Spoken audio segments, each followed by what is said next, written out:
WGN Sports. Holy cow! Yes! Score! Yes!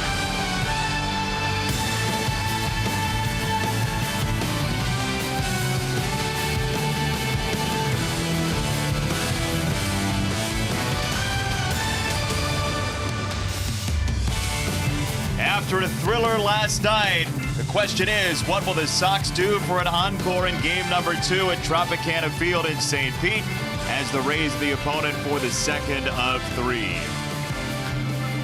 White Sox baseball is here for you, so are we. Jason Benetti, Steve Stone along with you. And last night the Rays came back, but Yoan Moncada in extra innings provided the big thunder for the win. Yoan with a ringing double, and that was the margin of victory as the Sox came back, won it late. And Moncada was one of the big stories.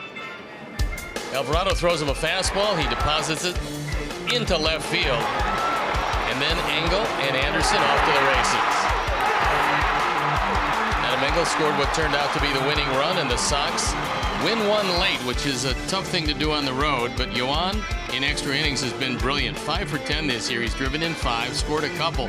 Slugging percentage of .900, so if you get him into extra innings, he's going to get the job done. And it doesn't matter what side of the plate, whether it's right or left-handed. Last night it was right-handed. Last night, Lucas Giolito was fantastic once again, 7 innings plus, and Carlos Rodon on the mound trying to continue that trend. You have to go all the way back to June to find when he gave 5 earned runs in any start. Other than that, he goes into the 8th inning, takes the game deep, throws it very well. He's given up 2 earned runs max in his last 4 starts.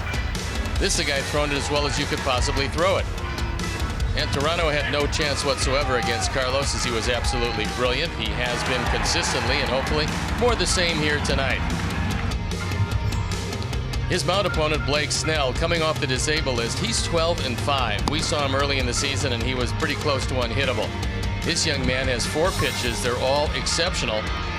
And this year's his breakout season for him. He's a talented left-hander. We've got a couple of really talented left-handers going head-to-head last 4 starts.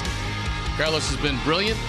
Snell, as we told you, just coming back. He should be okay. They don't think the injury is anything serious, but they got him on a pitch limit here tonight. Rodon versus Snell should be a good one, and when we come back, we will tell you why this trip is extra special for James Shields, the Rays celebrating an anniversary he was involved in. We'll hear from him after this. White Sox baseball is brought to you by your Chicago and Northwest Indiana Hyundai dealers. Test drive a Hyundai today. Xfinity has the largest gig speed network, serving more homes than anyone else. Ford, inviting you to visit your local Ford store or buyfordnow.com. Blue Cross Blue Shield of Illinois. Choose Blue Cross and Blue Shield of Illinois, the card to carry through it all. Wintrust, home of Sox checking and debit cards. Open an account today at wintrust.com/Sox. And by your Chicagoland and Northwest Indiana Audi dealers. Visit AudiOffers.com for exceptional offers on select Audi models.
Outdoors. We are inside at Tropicana Field where they celebrate the 10-year anniversary of their lone World Series team, and part of that is the guy who will start against them tomorrow for the Sox.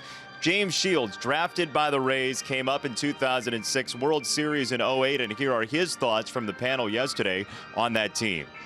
I was here since 2000, drafted in 2000, and you know, to be able to have a 99-game losing streak or lost season the year before, and then come back and win the World Series, and being with one of the best group of guys I've ever been a part of, and creating that family atmosphere over here, it was amazing. Little revisionist history there. They did lose to the Phillies in the World Series, but James, very fond memories of this place, certainly enjoys coming back here, and you never forget the place where you pitched maybe your best. No, and that was a team that wasn't supposed to win, and James alluded to the fact that they almost got there. That was a good team, as the Sox can attest to. It was an exciting year. You never have terrible chemistry on a team that goes to the World Series, and so James remembers it fondly.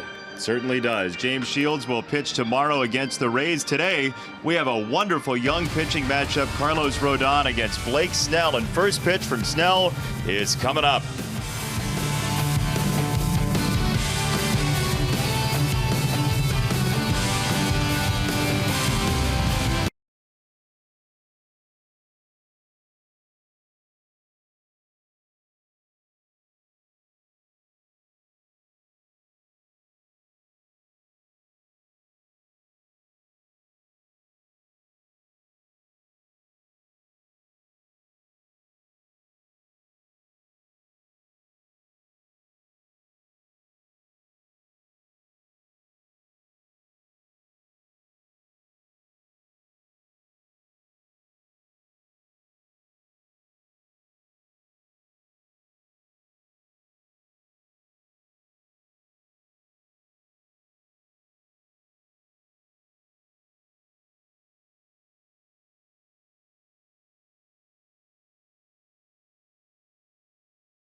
By Xfinity, delivering the fastest internet and best in-home Wi-Fi experience.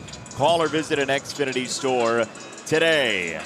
Tropicana Field in St. Pete, game number 2 of this series, and here's the White Sox lineup. It starts with Tim Anderson against the left-hander Snell, then Garcia and Abreu. Avi is 4th, Moncada 5th against the lefty, then Davidson in, Polka off, Sanchez, Engel, Narvaez. Let's take a look at the Rays defense, and this is how Kevin Cash is going to put them out there tonight. It's Smith, Kiermaier, and Gomez left to right, with Duffy, Adames, Wendell, and Bowers in the infield.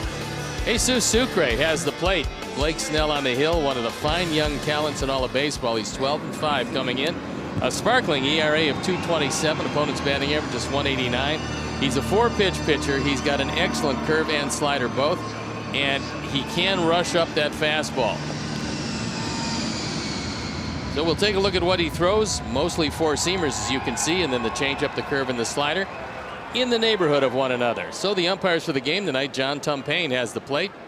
The crew chief, Jerry Meals, is at first, Ed Hickok at second, Ramon DeJesus is at third. So we're ready to play baseball in the second of a 3-game series. I'm ready to turn it over to my sweep crazy play-by-play partner, Jason Benetti, who's looking for a sweep in this series. Does that mean I'm a janitor with great passion for the job? It Sweep could very crazy? well be, yes. Anywho, thank you. You're welcome. I think Tim Anderson fouls away the first pitch, and we are underway. Thanks for joining us wherever you might be. This is the big one, by the way, because you cannot sweep the series after winning the first game without winning the second game. You are the best in the business. Well, that's what separates the folks. One strike on Anderson from Snell, who's just off the disabled list. He had shoulder fatigue, had been dealing with it for a while. Finally on the DL, the All-Star break crossed over, missed a start, and here he is back. And hopefully, the way to get him tonight is the fact that he won't be able to pinpoint that fastball. Tapper out in front of the plate. Sucre off the spin. On target. Head of the ballpark. $1 Hot Dog Wednesdays. Take advantage of this unbeatable deal. Wednesday, August 8th. Sox take on the Yankees at 7:10 p.m. Brought to you by Securian Financial, who can help you make every moment count. Find out more at Securian.com. And for tickets, visit WhiteSox.com/$dogs today. My favorite day. Wednesday at home. Home Wednesdays. You can find Steve taking $10 bills and turning them into singles. Turning them into 10 lovely hot dogs. Strike one on Garcia, who was 0 for 3 yesterday. Leori walked in the 5th, struck out in the 7th, and a couple of ground outs bookending them. But a nice season for him. A .279 average, slugging nearly .400.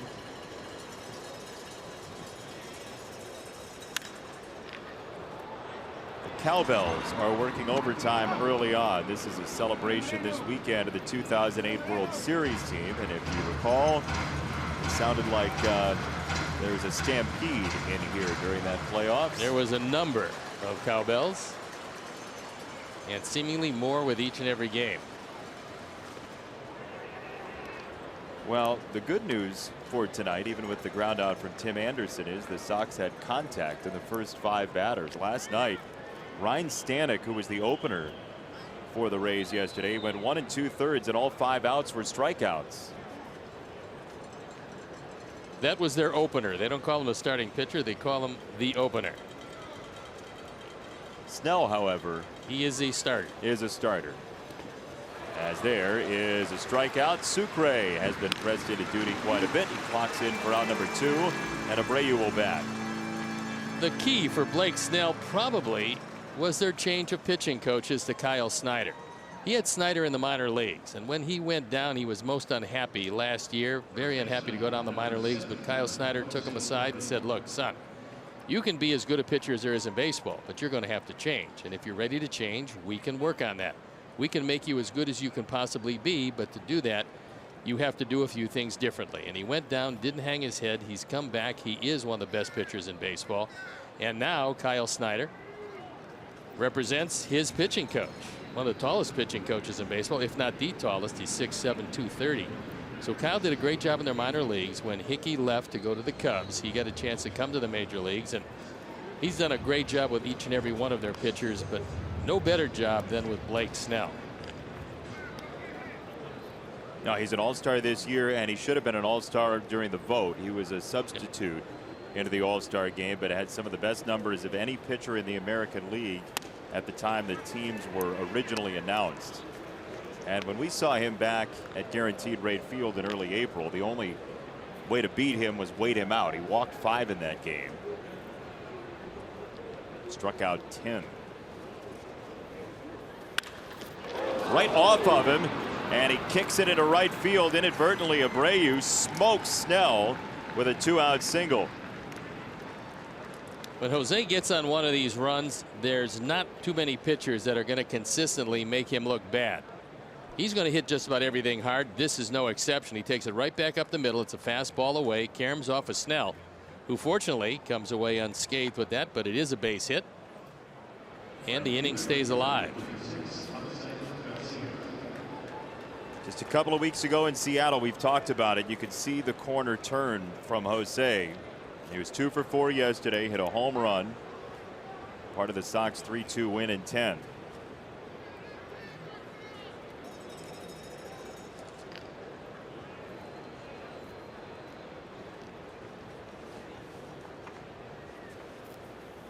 Snell, the former first-round pick in the supplemental round to the Rays in 2011. He's from King County, Washington. Same county Seattle's in. He's from about 10 miles north of downtown.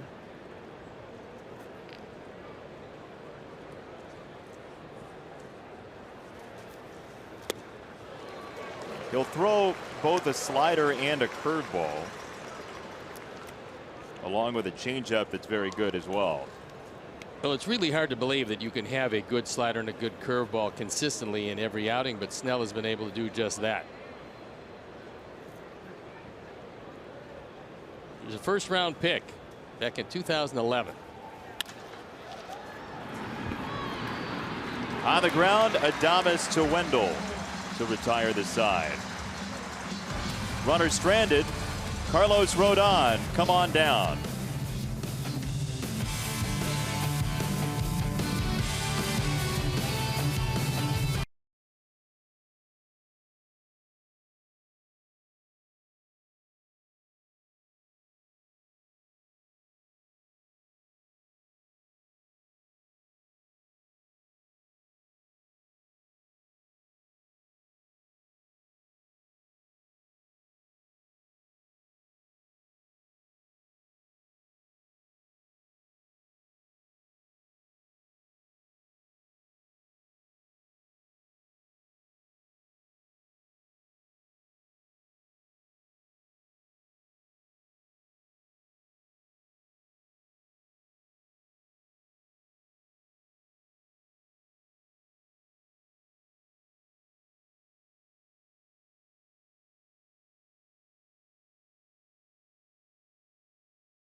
Kevin Cash today. Kiermaier, Duffy, and Bowers.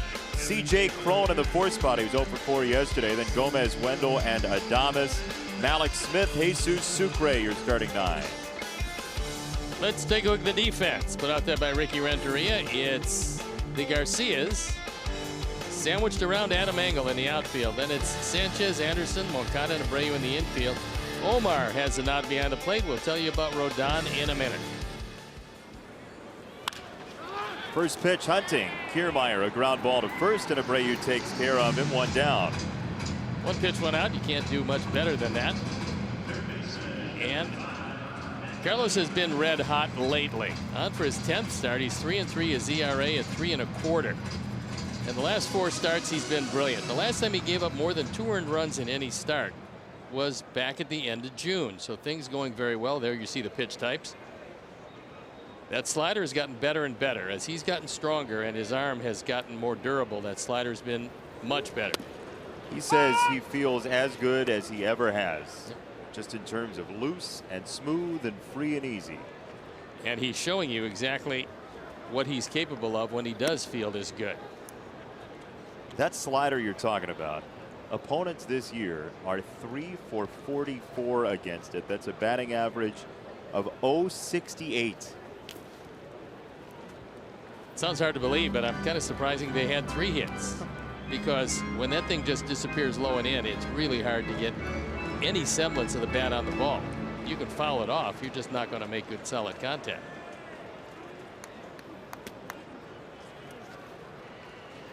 Three and 1 on Duffy, who had a 5-game hit streak broken yesterday.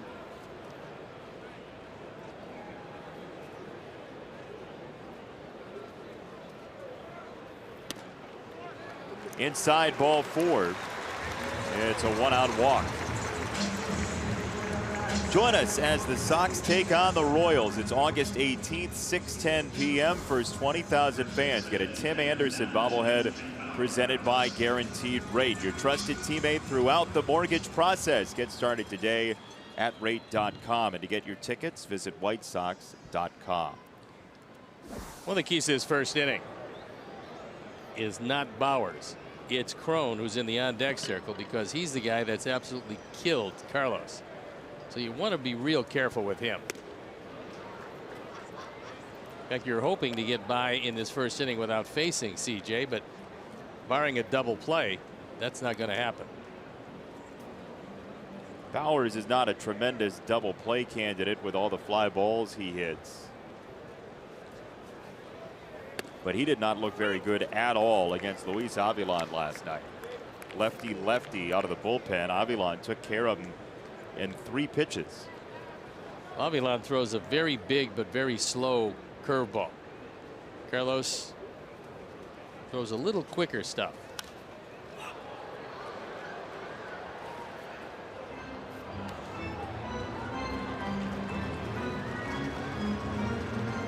Lucas Giolito last night, 7 innings plus, and he was in line for the win. Did a very nice job. The day after you pitch a really good game is such a wonderful day at the ballpark because, number one, you're sore, but also you realize that you threw very well. Everything came together. You would have liked to have gotten the win, obviously, but he didn't. However, it doesn't diminish the performance. The performance was spectacular, and the next day you just feel good about it. Third base side, foul territory, and Sanchez runs out of room. Some oddly contoured foul territory in this ballpark. You have those jutting out seats down the third base line, which kind of appear. Patio over there, which was assaulted by a foul ball late in last night's game. Right around closing time.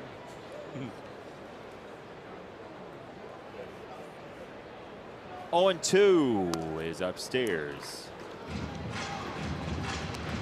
This is a real good time to use that hard slider once again. Tried to set him up with a high fastball. It was very much of a show me pitch. Wasn't trying to get him out with that. But he doesn't have the good feel for the slider just yet. You'll know when he has a good feel because then it dives low and away.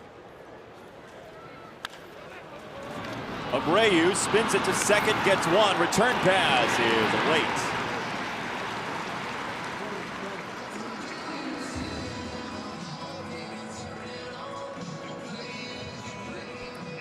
Jose has to wait for gravity, and by the time this one did come down, it's a slow developing double play. Good solid throw, good toss on the back end, but Bowers able to keep it alive for the one man in this lineup that's tortured Carlos. 5 for 7 in his career with a home run. The good news is the 2 outs have been strikeouts.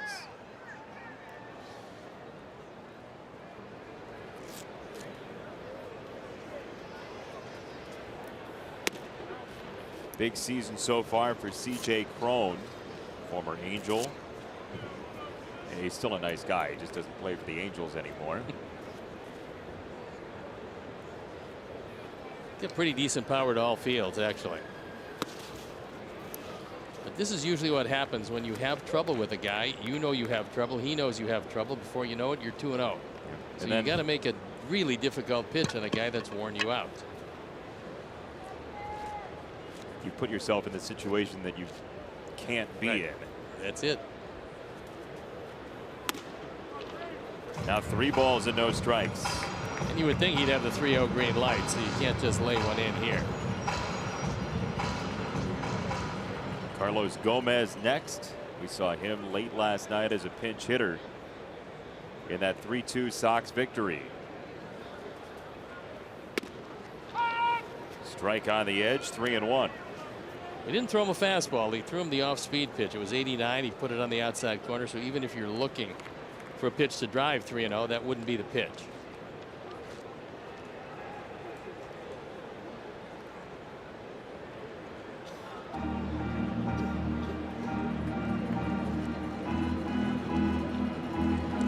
Bowers at first. 2 down, first inning.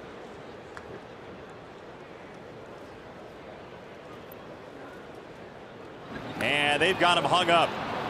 Abreu to second base. He gets it back, and the crumple for out number 3. Bowers picked off. We'll go to the second inning, no score.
And there is no doubt that if you take off that early, it sets it up for a pretty easy rundown.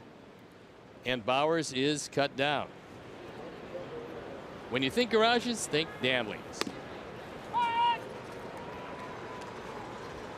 I always do, just because you reminded me. You should.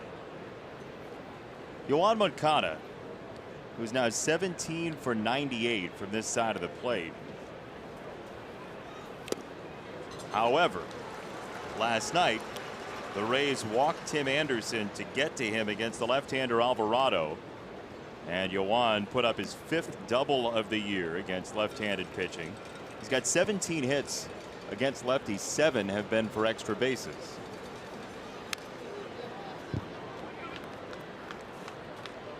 A sense of the dramatic. Yeah. That was a well-struck baseball last night.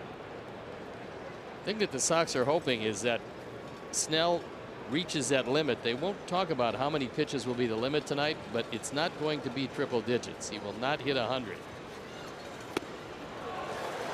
Off speed away, strike 3, 1 down. The American League Central at Tropicana Field has not had a great season. In fact, the Sox have the first win for the division at Tampa Bay this year. 4.5 runs a game compared to 6.5. The batting average nearly 100 points different. And the clutch hitting gene has been activated for the Rays against the Central this year in this lovely hamlet. Davidson takes ball 1. Rays coming into yesterday were 20-4 in their last 24 home games. And Snell is on probably as good a streak as there is. 11 straight home games. He hasn't given up more than 1 earned run in 11 straight home games. That's pretty remarkable. It is a wild number. We were looking at that yesterday. And how do you do that in this day and age? Just some exceptional pitching. And some pretty good defense. Well, they're down a man today. Daniel Robertson has gone on the DL. He had an awkward slide late in the game yesterday on a double. That was in the 8th inning. And Robertson's going to go see a hand specialist to check on that injury. Easy for Davidson, 4 out of the zone and a 1-out walk. Your 2018 Chicago White Sox are presented by Guaranteed Rate, your trusted teammate throughout the mortgage process. Experience the difference today at rate.com. Snell's only problem, and it's, you know, when you're 12-5 for a team that's right around 500, you're not having too many problems. His only problem has been location with the first ball fastball. He hasn't gotten ahead near as much as he would like. If he does that, he's probably not going to lose too much.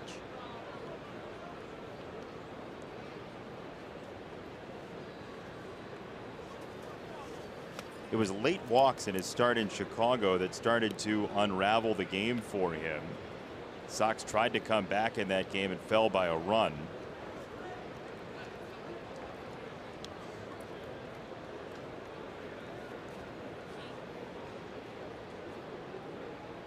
Walks have really always been an issue for him. His first year, walks per 9 over 5 in 19 starts.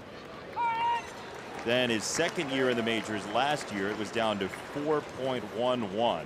So down a full walk per 9. And this year it's lower, but still too many base runners, you would imagine, for his liking. Yeah, that'll get a little bit better when he really concentrates on the first pitch.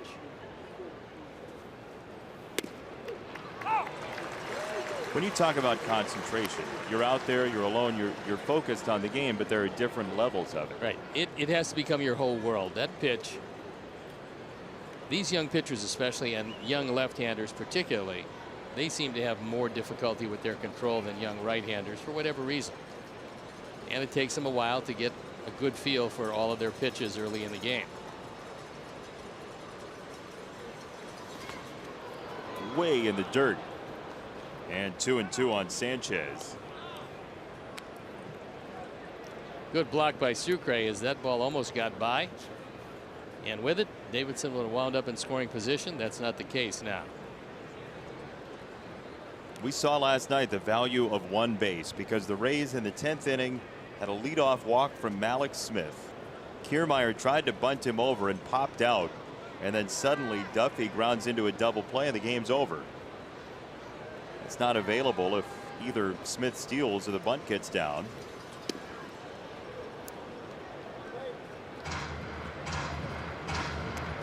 You can see what he wants from Sanchez. A ground ball, certainly, with all 5 pitches in the lower half of the zone or out.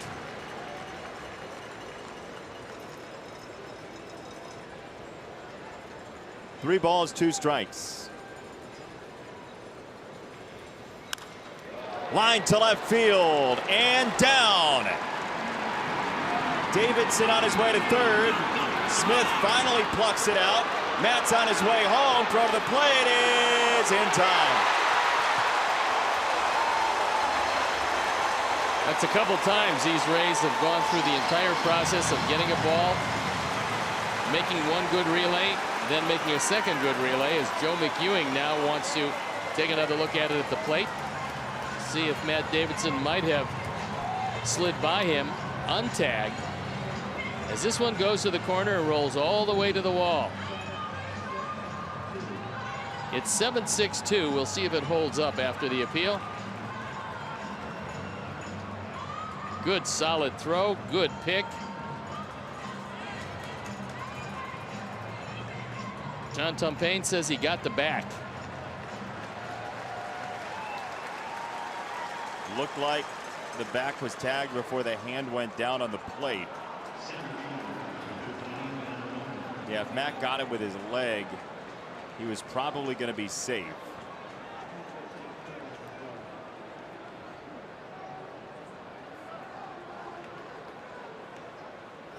Sox will not ask for the challenge. So runner at third, 2 down for Engel. Adams shoots it to right field. Gomez to end the inning. Sox have been aggressive on the bases to varying success in this series. No score after 1.5.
On Duncan. You don't have any go-tos today? No. No double deals? We're fresh out of those. No go-getters either. We have a couple go-getters. Not on the worksheet, we don't. Then go get some. We're going to try as the game moves along. 1 ball and no strikes on Christopher John Crone. You said it yesterday. You pitch him up and you got a shot. You're going to probably be in pretty good shape. You pitch him down and you're not going to be in good shape. Originally a White Sox draft pick, 44th round, 2008. And he did not sign. He went to Utah instead. Eventually was drafted, but not by the White Sox. First round pick for the Angels in 2011. The former Ute. Still think Joe Pesci should have done some commercials for University of Utah. Could have. Yeah. Utes.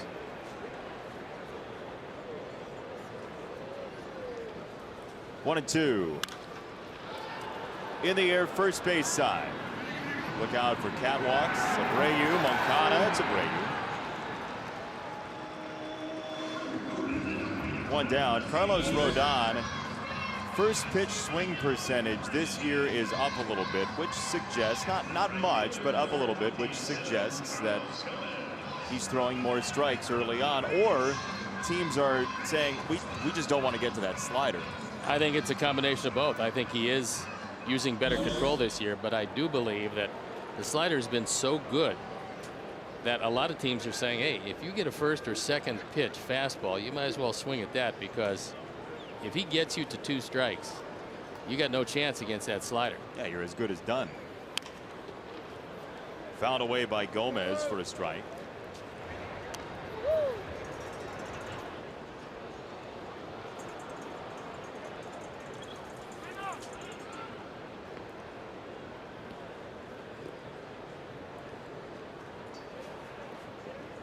Carlos Rodon, so far, according to StatCast, so far in this game has thrown half of his pitches as changeups. He's feeling real good with that, and that was a good straight change he just threw. He had Gomez well out in front. 0-2. There's a couple starts ago, the changeup. He threw about half and half changeups and sliders for those 2 secondary pitches, just about the same amount of number for both of them. And the changeup looked really good. As that ball's plopped into right field, and a base hit for Gomez. He's going to try for 2. Avi slings it, and Gomez head over heels for a 1-out double. You can't do something like that without seeing ahead of time that occasionally, in this case Avi in right field, doesn't get to the ball quite as quickly as he normally would, because otherwise you're going to be content with a single here. But he's thinking about 2 bases when he leaves the batter's box, and Avi has to speed it up. He was taking his time, and Gomez decides he's going to press it from go. Yeah, he's thinking about 2 bases right here.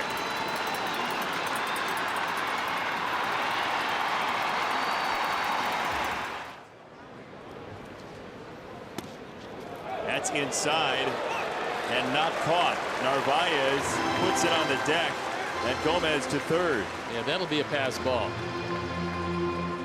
That ball just springs out of the glove. We'll take another look. Just misses it. I think he got crossed up, or it was just bad location. I just think he called for a slider, was expecting this ball to move away from Wendell, and the ball actually backed up. Sometimes the catcher gets caught with that, and that's what happened there. In for a strike, 1-1. Infield in for Wendell, who's now got a hit in 7 straight games. One of those irritating hitters. He has really tough at bats.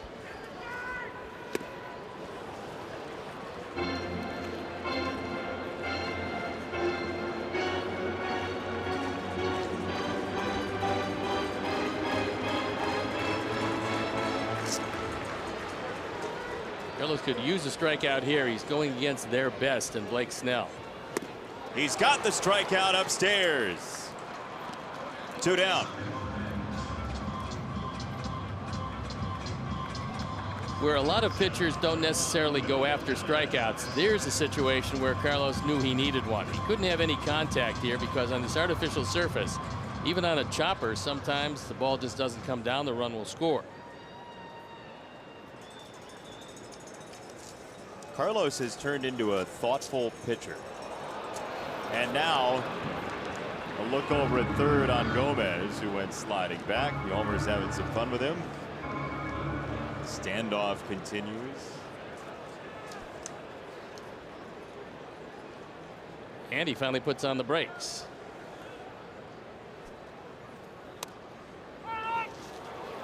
There's a called strike, and Carlos will take it. Thomas thought it was inside. He might have a logical complaint there.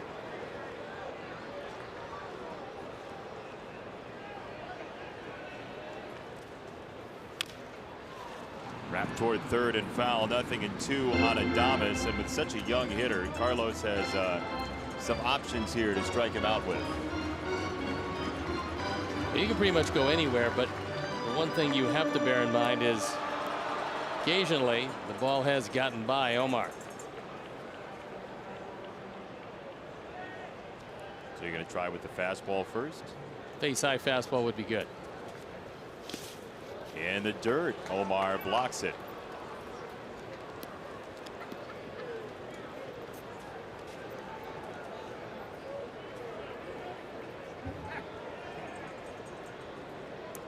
Adames just a .203 hitter in short time against the fastball here in the majors. 1-2.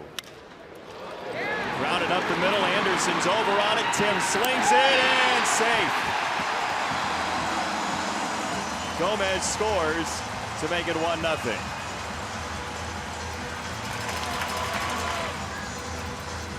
It's RBI number 13 for Adames, who's going to get a lot more play. Tim has some problems, and then he's going away from the throw and can't get it there in time. So flat out hustle down the line, and you can see he beats the play and drives in a run.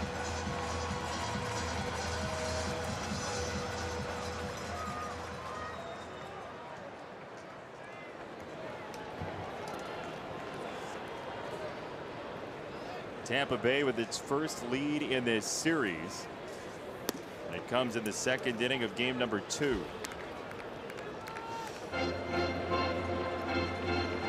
So Malik Smith.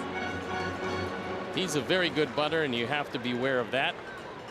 Yomer is. He's way in on the artificial surface. Up high with a fastball, 1-1.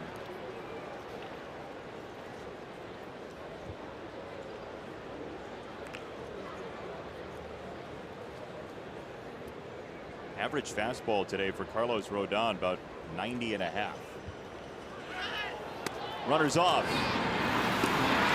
Out! Omar gets another against his former franchise.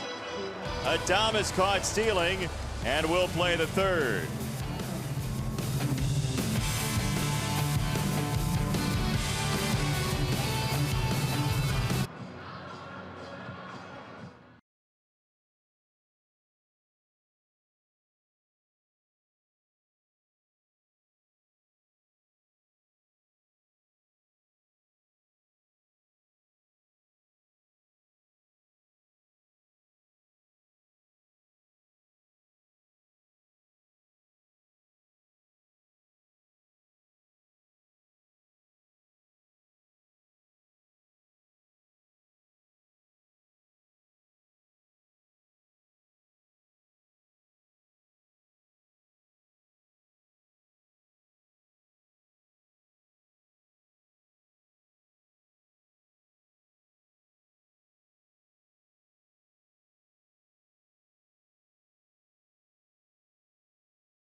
and a $30 gift card. Subway, so much sandwich.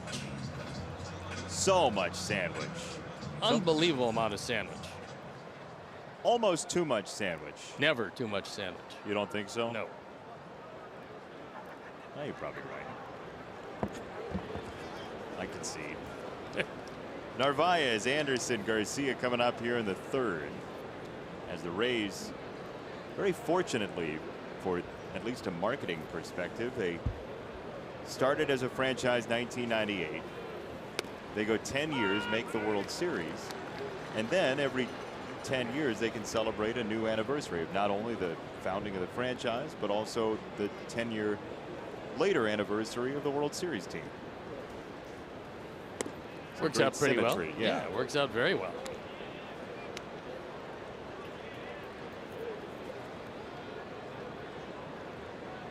James Shields, of course, the Rays franchise leader in a number of categories. He will throw tomorrow against his former team. He's part of that panel we showed you before the game. James with some very fond memories of his time here.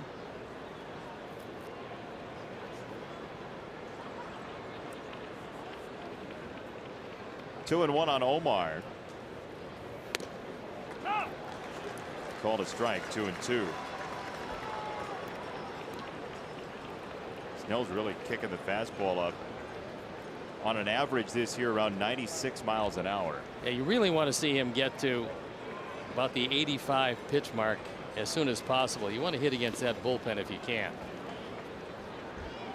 Snell has shown to be just too tough most of the time this year.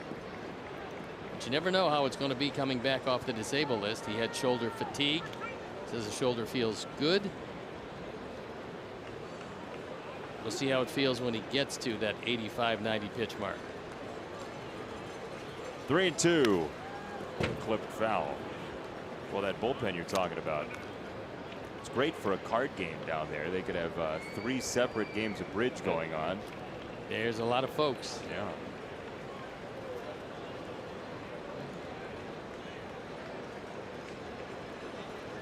Three and two, Snell to Narvaez.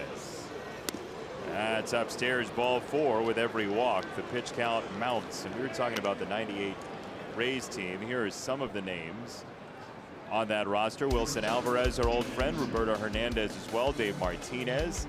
Crime Dog was here, and Wade Boggs late in his career, making a splash with Tampa Bay. First couple of years, Larry Rothschild was the skipper. Eventually made it to the World Series in 2008.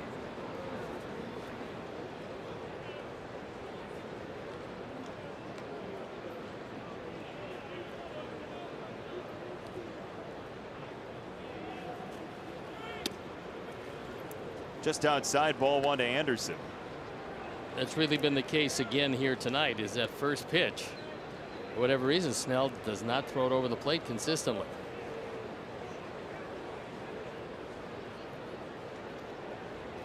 He's walked 2 already.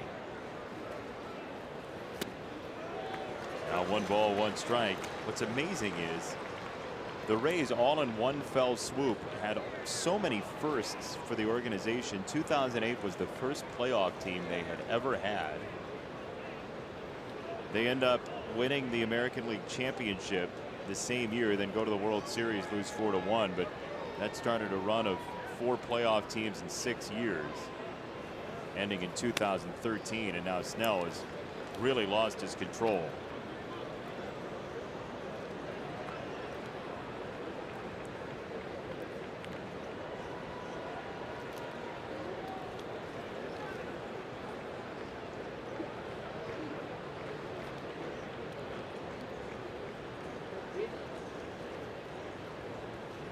Two and 1. Seems like he knows where the secondary stuff's going more than the fastball. That's been really the case for him this particular season. Is the changeup, the curve, and the slider he actually has a better feel for than especially that fastball early in the count. Entering this game, opponents were hitting a combined 117 against his breaking stuff. 2-2. He went fastball. Anderson sprays it to right. Gomez for round number 1.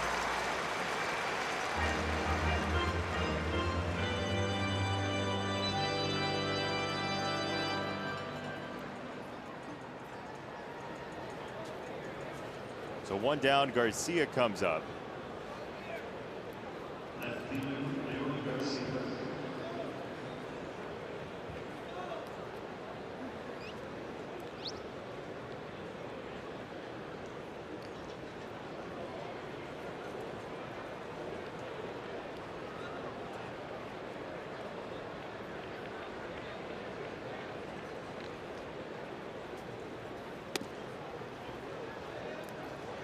Blake Snell's father, Dave, was a minor leaguer from '83 to '88. He was with both the Royals and the Mariners organizations. Pitcher himself. Ended up with a 5.89 ERA for his career. He played actually with Omar Vizquel in Double-A for 1 season. Now the Sox manager in Advanced Day, Winston-Salem. I would assume his son is going to wind up with a lot better ERA for his career than his dad did. You think maybe? Yeah. Unless something terrible happens to his arm.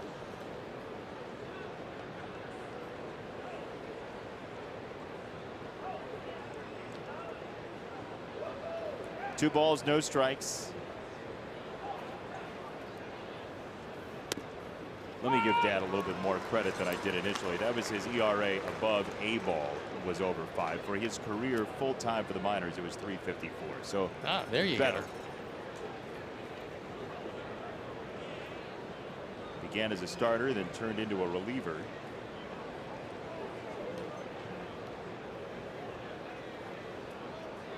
Two balls, 1 strike. Clipped foul by Garcia, 2-2. Right now he's got pinpoint control with the straight change. He keeps on throwing that in the zone, but it's been the fastball that has given him some problems.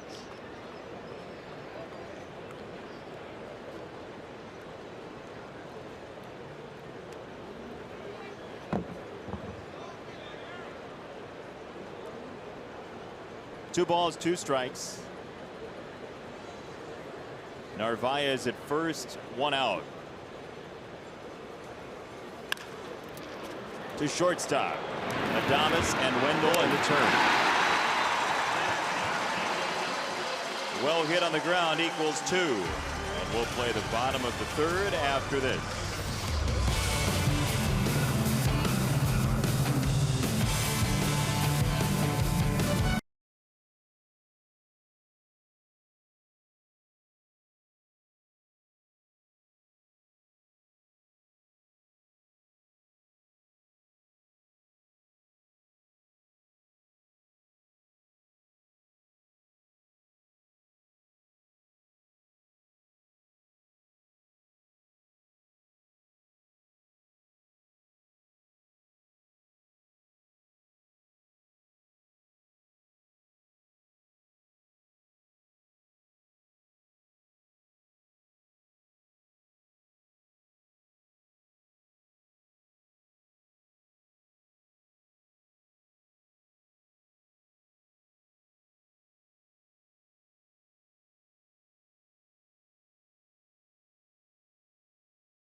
By UI Health, providing expert care for you and your family. UI Health, changing medicine for good. Learn more at uihealth.care. Carlos Rodon will face Malik Smith, Jesus Sucre, and Kevin Kiermaier. Twice now the Rays have had a batter up and lost a runner on the base path to end an inning. We've seen a lot of runners in this series, and it's a young series so far, lost on the base paths. You still have to watch that bunt from Smith. Yolmer is still very close at third base. I thought we were well off the Bermuda Triangle here in St. Pete. Yes. But I'm going to rethink my geography with everyone we've lost on the base paths. Lost a few. Yeah. Yeah.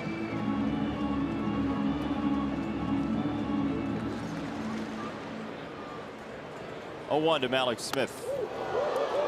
Down he goes. Yeah, Yolmer Sanchez is playing as far in as you'll see anybody. He's parallel with Carlos Rodon. That's how they used to play me in kickball. Really close. Yeah, huh? it was like that. I'm actually having slight flashbacks. Ball and a strike. Upstairs 2-1.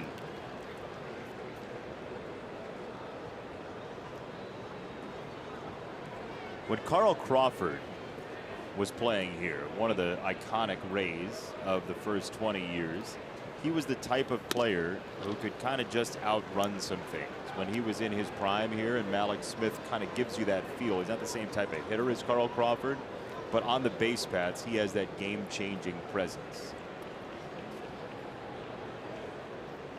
If he does get on, he is going to try to steal, and he is on.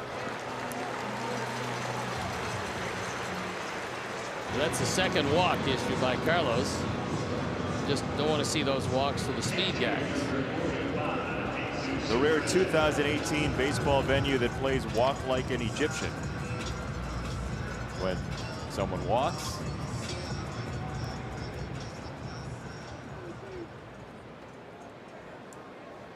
one on, nobody out for Sucre. Best case scenario is a double play ground ball here.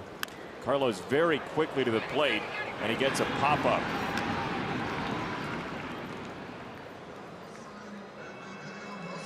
See your Sox take on AL All-Stars like Mookie Betts and Mike Trout at Guaranteed Rate Field this summer with the All-Star Mini Plan. Any 3 games, excluding the Cup Series, and you get $10 in added value per game. That's $30 for the 3 games to spend throughout the park. Plans start as low as $79. Get your tickets at whitesox.com/all-star-plan today. Your only chance this season to see Mike Trout and Mookie Betts and Giancarlo Stanton, among other stars. Shohei Ohtani, Andrew Benintendi. It's really going to be nice, as well as a man who could be headed for 40-40 this year. Jose Ramirez. I mean, if anybody's had a shot of recent vintage, it appears to be Ramirez. It's true. Yeah. And Jose Ramirez is the perfect example of a guy that provides you context to have patience with young players. Ramirez, he wasn't even the guy the Indians were scouting when they found him. They were there to see somebody else. And he looked like a bit part player and turned himself into, like you said, a possible 40-40 guy. Well, he was one of the guys that was going to be your 5th infielder. Going to be a good one because he could play all the positions, but didn't have any power in the minor leagues. Decent average hitter. Well, that certainly has changed. There's not a whole lot decent about him. Nope. Maybe the hair. Right now, from both sides of the plate, he'll kill you. There goes Smith. Pitch was low. Throw to second is a one-hopper and safe. Really difficult on a one-hop throw to keep that glove down long enough to actually make the tag on a good base stealer, and Smith is one of those. So as soon as the ball hops, you get a feeling he's going to be in under the tag. One hop throw, Tim has to come up with it. By the time he goes back down, usually that's enough time to get the base runner in, and Smith is indeed in.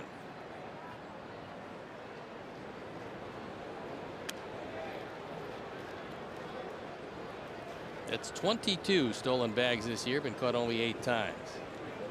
You would think at some point our clothing engineers would find a way to build a baseball uniform that does not allow dirt to sneak into the uniform on a slide like that.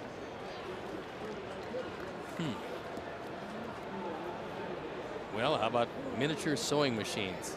Sew your pants and shirt together before you steal. How's that? See, it seems like high maintenance there. Well, that's true, and you'd have to have a stitch-worthy first base coach probably to help you out. Betsy Ross. Or something along those lines, yes, that would be nice. Jim Angio, our director, has suggested a baseball onesie. Could be one of those, certainly. We do have the adult onesie promotion coming up. Good. Give them to everybody on the team. 2-2 on Kiermaier, who came up to bunt late in the game yesterday with Malik Smith on base. And if the scenario had presented itself like here, if Smith had stolen second, that completely changes the inning and possibly fries the Sox. Certainly had a chance to. It didn't work out that way. Foul ground, third base side, and out of play. Not a whole lot of room here in foul territory, so when someone fouls it off to either side, you got to get a bit lucky for it to stay in play. You can't even have it clang off the catwalk because then it's a foul ball if it's in foul territory.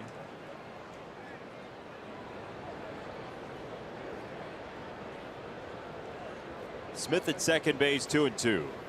That's strike three.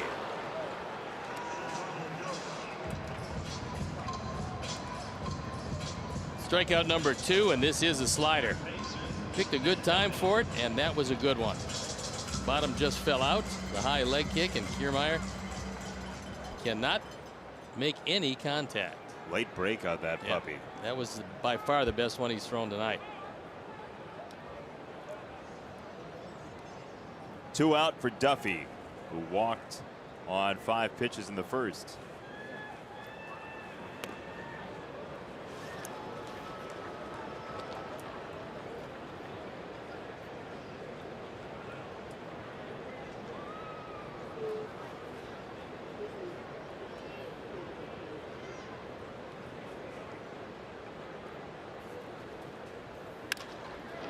Up the middle, Moncada. Right near the bag for out number 3. Leadoff walk does no harm. To the 4th inning next. 1-0 Tampa Bay.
Presented by Nationwide's Jeff Vukovich. Go to jeffvuk.com or follow him on social media because Nationwide is on your side.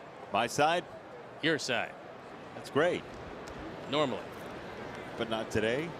Well, depending on when you call. Have I done something to besmirch them? Not yet. All right. Abreu, Garcia, Moncada coming up.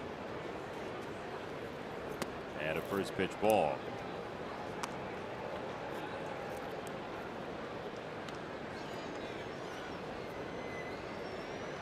Jose, a base hit to right, one of 2 hits thus far for the Sox.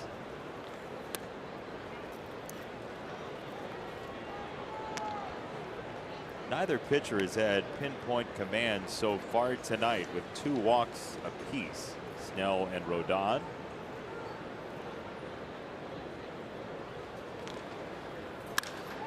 Jose tags at center field.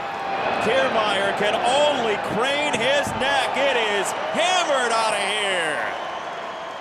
Jose Abreu with his 2nd of the series, and boy, are his crosshairs locked in. 19 home runs, 63 driven in. That a towering fly ball to straightaway center. It's 404 to straightaway center.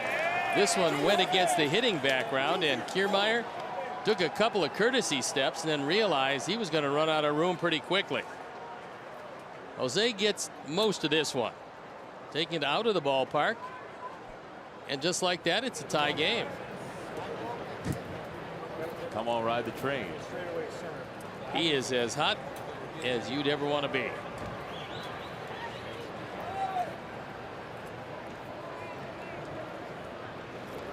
Avi Garcia takes a ball low. Avi has, for his career, really hurt left-handed pitching, as so has Jose, who wore himself out. He hit the ball so hard. Who's got the spray bottle for him? He could use some, although it's not all that warm in here. Avi to center field. Kiermaier for out number 1. Avi has been very good, though, against left-handed pitching, and that's the subject of our random White Sox leaderboard tonight. Best season against left-handed pitching dating back to 1908. Al Simmons at 452 in 1933. How about Chris Singleton at 408 in 1999? Avi last year is number 3. Pretty impressive numbers at 424. That was in very regular playing time. Yep. He was not a platoon guy. He was just, well, he hit 330 overall, so yeah. When you're hitting 330, you're going to get it off a whole lot of people. you know, it's called the random White Sox leaderboard, but it really had a purpose tonight. It was did. not totally random. It was not random in the least. So if you want to call it's the a misnomer. Better Business Bureau on us. I will. Have to wait till Monday, though. They're closed on the weekend? Mine is. If you're going to do worse business, then do it on Saturday and Sunday. That's what we always say. 0-2. Yoan went through that swing, and the 3rd strikeout for Snell. Here's your Sox Math question for today. Hashtag Sox Math on Twitter. First correct answer wins a prize from the road. Wilson Alvarez's final jersey number with the Sox minus Wilson Alvarez's jersey number with the Tampa Bay Rays. It's brought to you by your local Chicagoland and Northwest Indiana Audi dealers. Visit AudiOffers.com for exceptional deals. An original Ray, Wilson Alvarez, but always a White Sox through and through in our hearts. He was a good pitcher. That's staff. Blackjack, Alex Fernandez, Wilson Alvarez. I was watching highlights on MLB Network in the food room here, and Aaron Nola was pitching. Yes. I kind of get a Jack McDowell vibe from Aaron Nola and his windup and delivery. A little bit. Pretty good pitcher, Aaron Nola. Made me think of Blackjack. Did, huh?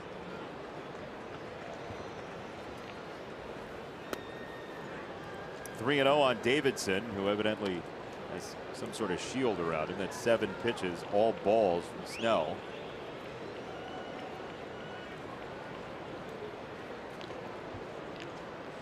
Meantime, pitch number 56 on the way. Called a strike. See, had you not mentioned that, that would have been ball 4. That's the kind of power that you wield. What I don't understand about people who think that's actually true with things like no-hitters is, Yes. why would I just not go to Vegas or have the lottery numbers or something like that? Why use the powers on a possible no-hitter in like the 4th inning? You're a strange bird. Well, that's irrelevant and true. Glad you made yourself laugh. I did. I like that. 3-2 is fouled away. Never wanted the end of the inning more. Have some time yet, though. Depending on this at bat. Yeah. Thank you for the reminder. 3-2 from Snell.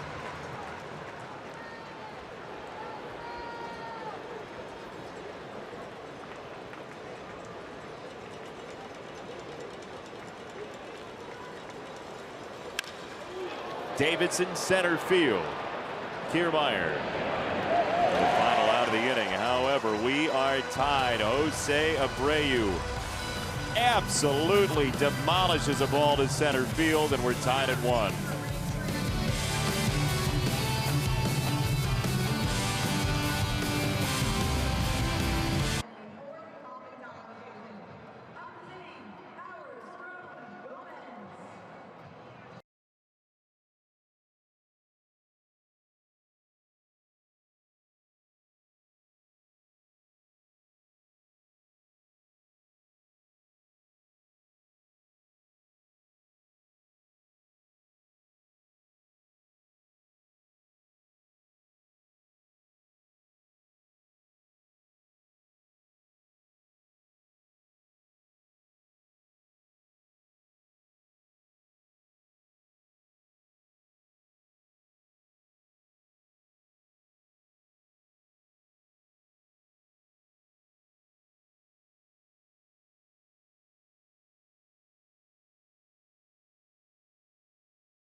Community Bank.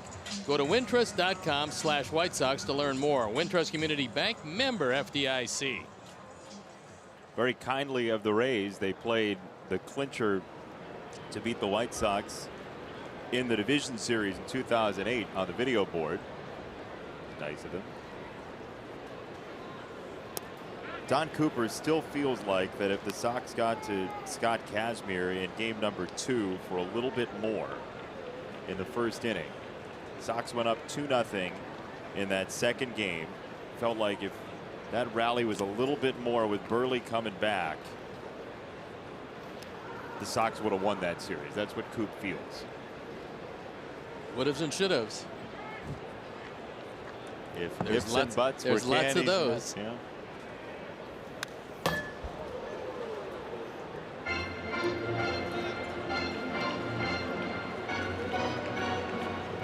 I'd watch a series of baseball highlights of what would have happened if an iconic play were to have gone differently. How the world would have changed. Fiction, of course. I think it would have to be. But it could be creative fiction. It could. I wasn't going for bland fiction. You sure? You never know. 2-2 is outside. 3 balls and 2 strikes. You just lost your job as executive producer. Oh I no. was going to offer it to you, but Were you really? That's a good show. That's a very good series. too snotty. 3-2. On the ground, first base side and foul. Another situation where you certainly want to take down Bowers before you've got to face Crone. He got him out the first time. You didn't get him out very often. And you don't want to face him with a man on and nobody out.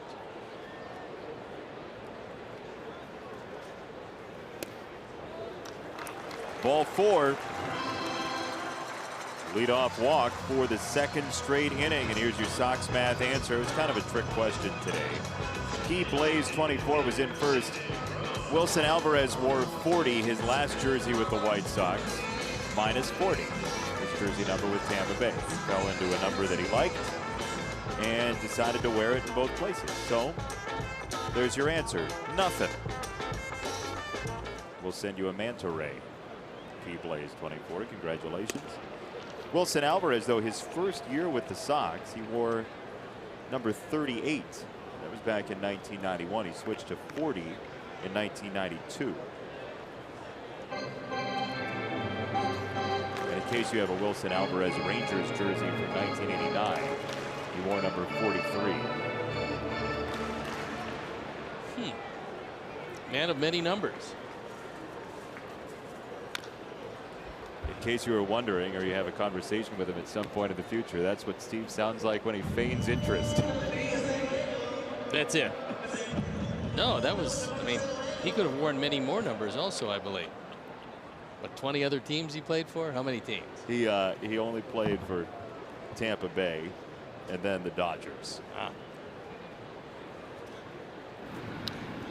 Throw over to first.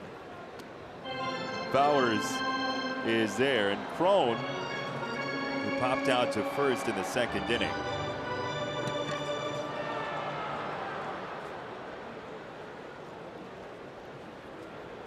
Another throw to first. Well, with the Sox getting so much value on taking down base runners in this series, there's no reason not to throw to first. Had a pickoff already in this game. Maybe you can sneak another one.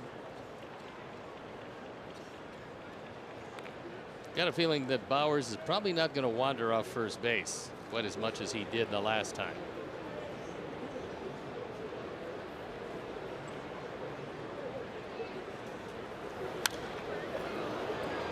Fouled away.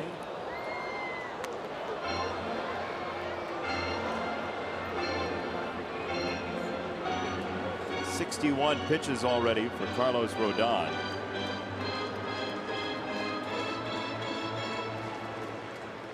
Sox bullpen was pretty well used yesterday. Fry, Minaya, Avilan, Danish, and Santiago all came in. That was to eat up 3 innings total.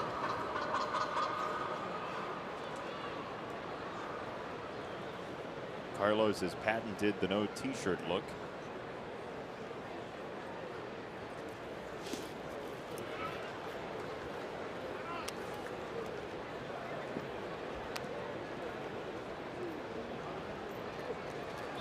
Now Kevin Cash has a decision, and that decision is, do you want to run with Bowers? Crone does not have too much speed. Yes, however, only grounded into 9 double plays. He does hit a lot of fly balls. That's one of the reasons. 2 walks in a row.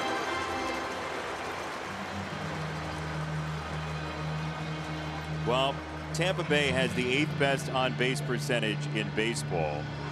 And this is part of the reason they're willing to walk. Not a big power hitting team, as you documented yesterday, but the batting average is up there in the top 10. And Gomez is a good bunter for a hit. Doesn't bunt for a sacrifice too often. Only has 1 of those this year. But with that in mind, Jose is on the artificial surface, just a step or 2 ahead of the first base bag. High into the dome, first base side, and it will come down in foul territory. Abreu makes the catch, and 1 gone. I like the fact that Jose got rid of the ball very quickly. He didn't take a look and wait to see what the runners did. He just got rid of it as quickly as he could, got it to Tim Anderson, and then let Tim take over from there. No advancement from Bowers and Crone.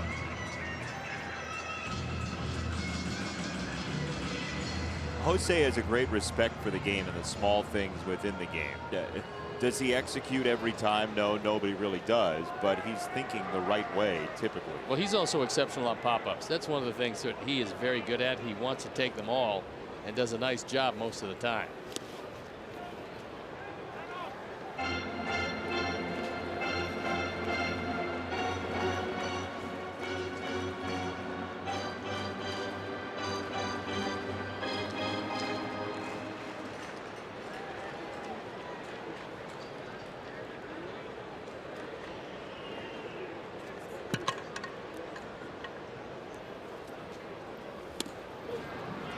Upstairs for the strike, and that's where he went on Wendell last time.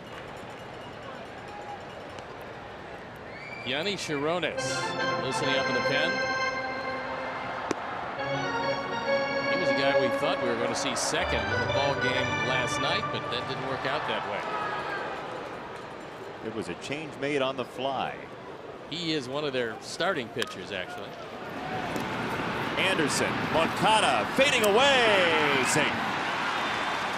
Well, Yuan had a long way to go. He was playing more in the hole than he was straight away, and so when Tim got to the ball as quickly as he did, Yuan had a long run to second base and actually had to make the throw on the run. You see where he is off the bag. By the time he gets there, he cannot take his time to plant. He's got to catch it and on the move make the throw over, and gets it very close considering what he had to do to get the throw off. That was a nice play. That turn those two made to end the game last night was one of the prettiest double plays they've shown this year. And there's no doubt that one of the areas that Yuan has improved in is making that pivot at second base. He's gotten a lot better at doing just that.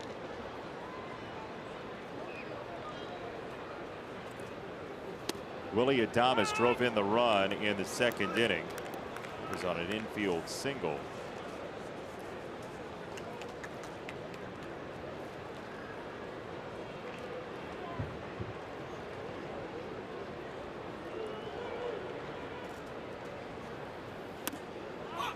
Ball and a strike. Our high-speed replay is powered by Xfinity. And there it is. Infield hit. Tim can't get it there in time, and that drives home the only Tampa run. Center field. Angle back at the track to make the grab and end the threat from Tampa Bay. No hits, 2 walks, no runs. After 4, we're level.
On for the 9th time. He's 0-3. His ERA a touch over 4. Opponent's batting average at 270. That's a high number. And more hits than innings pitched, which is not usually a good sign. But he inherits a tie ball game, so the game is in his hands. Snell is gone at 4 innings. 1 run on 3 hits. There's some movement there on that 94-mile-an-hour thing up in the strike zone. 4 innings, 1 earned run, 2 walks, 3 strikeouts for Snell. now the Rays go into bullpen mode.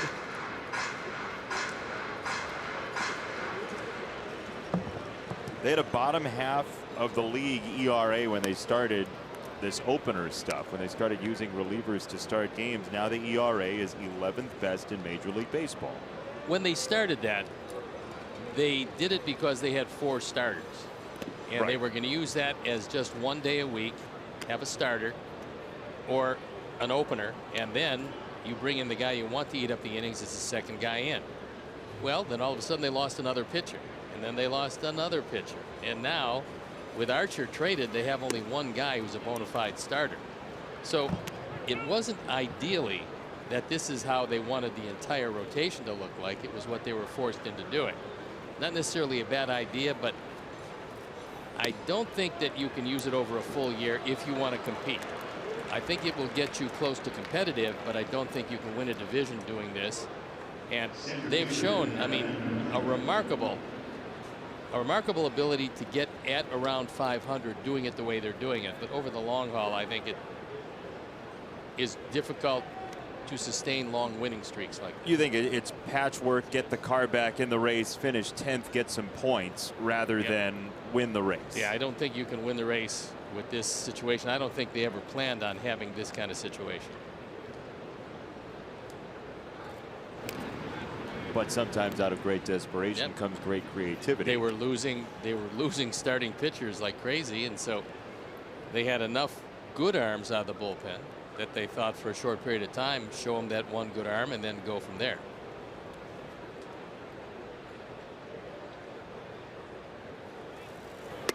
And whether you as a baseball fan like what they're doing or not,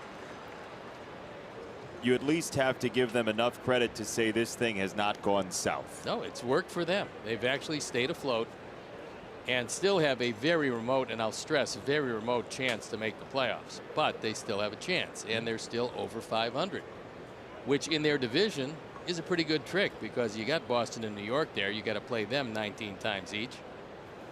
Toronto is usually much better than they are now. They're not having a particularly good year. Of course, Baltimore's having a disastrous year. So that's what they're left with in a division that's not real easy to compete. You put the Rays in the American League Central, and they're 4 games out. Yep. But it's unfortunate for the organization that they play in a division with 2 major market big money teams as Engel goes down, because the rearranging of pieces is something they have to do, whereas the Yankees and Red Sox will basically call the other teams and say, what prospects do you want? We want your good players. Yep. And that's obviously when you have pretty close to unlimited funds against a team with very much limited funds, you're going to be able to not only outspend them every year, but you're going to be able to build your system much more rapidly than you would if you were a Tampa Bay team. They stayed remarkably competitive over a long period of time during the Joe Madden years. Yeah, 4 playoffs in 6 seasons is impressive.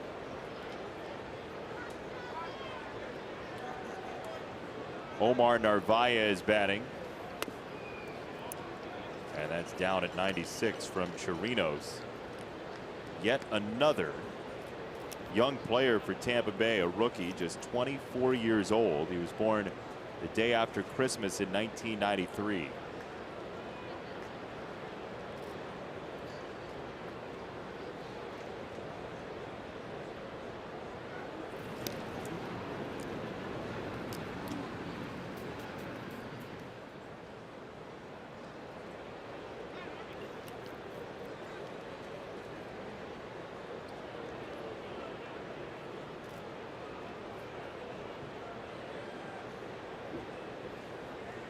Sanchez at first, 1 down. And another throw over there from Chirinos. Is he your favorite Yanni? Or is it the musician? Oh, no, I'm much more partial to this particular Yanni. He's got really good stuff, by the way. Just a question of getting it in the zone. The Greek musician, or? No. He's always in the zone, I feel like. This guy. Oh.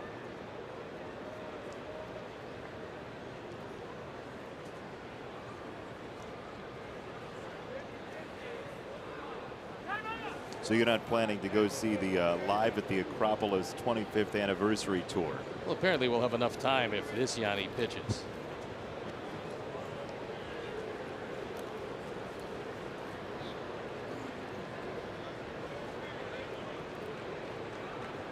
Chirinos to Narvaez.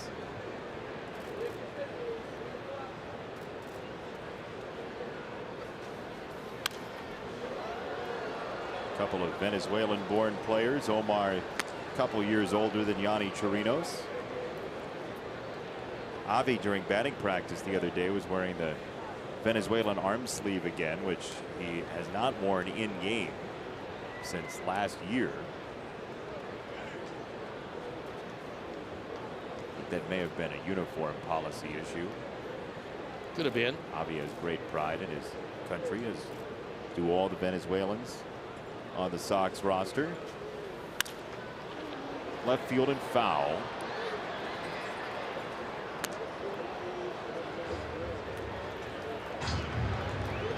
Ball and 2 strikes on Narvaez.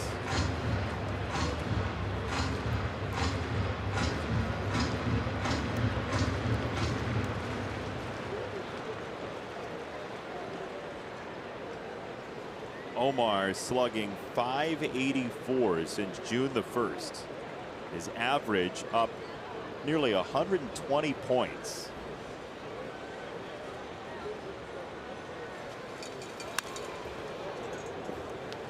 And not only has he hit the ball well, but he has provided some very strong at-bats for the Sox. He's seen a lot of pitches, which he typically does. And here he's forcing Chirinos a little bit deeper with the foul ball. Well, he's going to have some very long at bats. That's been the trademark of his year.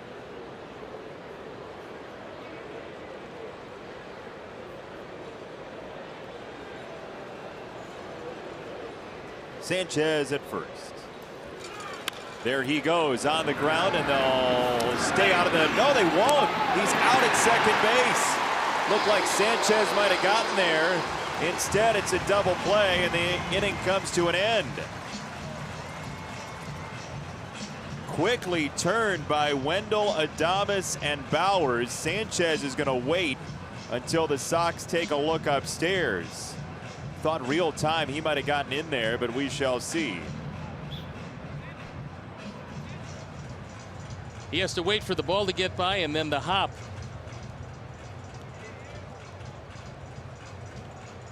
Ed Hickox calls him out at second base, and that's what they're waiting for, and it appears that they're going to challenge.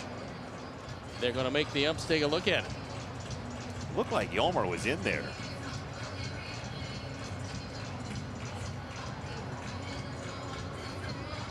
Jerry Meals, crew chief, on the headset. Here's one more look at it. I think he's in there before the ball hits the pocket of the glove. That's what it looked like in that replay. Yolmer believes he's safe right away. He calls it and just waits there, waits to see the resolution of this.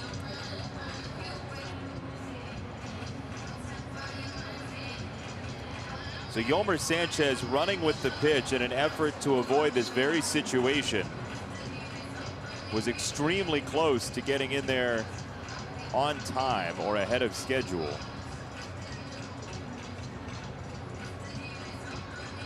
Watch the foot and when it contacts the bag for the first time. Yeah, you can even see the ball. It's out of the glove as Yolmer hits the bag. That should be safe. Should be. One never knows, but it should be.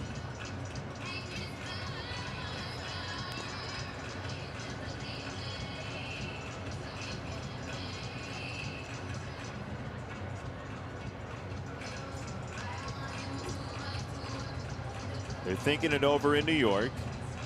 While we have a moment, what's your favorite dome? Thunderdome.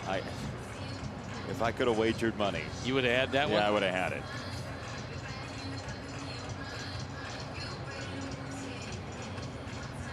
All right, here's the answer.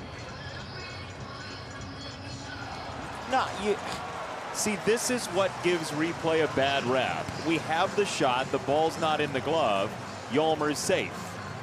You saw the shot. That's, I mean, you just saw it.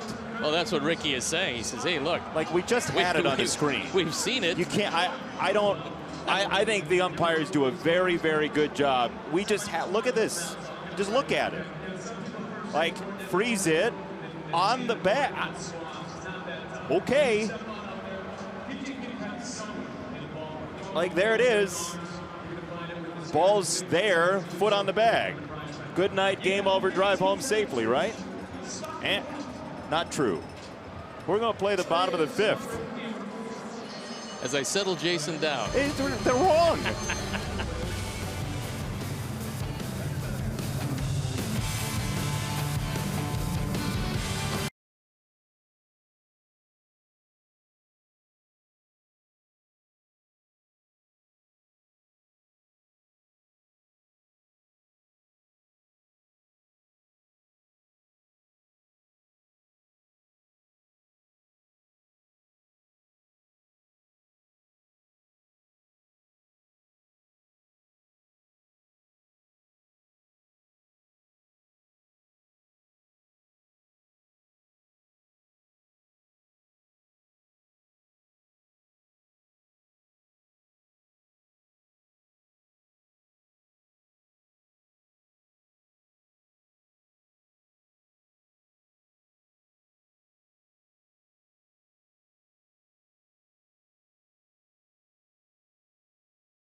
Welcome back to Tropicana Field. He's Steve Stone. I'm Jason Benetti. Thanks for joining us on this lovely, lovely Saturday evening. Carlos Rodon gets a pop foul and 2 strikes on Malik Smith, who walked in the third.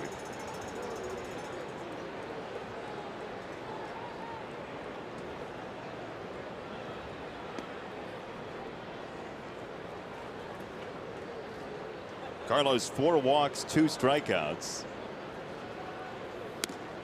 And that's a little bit high, 1 and 2. He's pitched around traffic very well so far. Last time he walked Smith to lead off the inning, and after a stolen base still got out of the third inning without giving up a run, but that's not something you want to work on.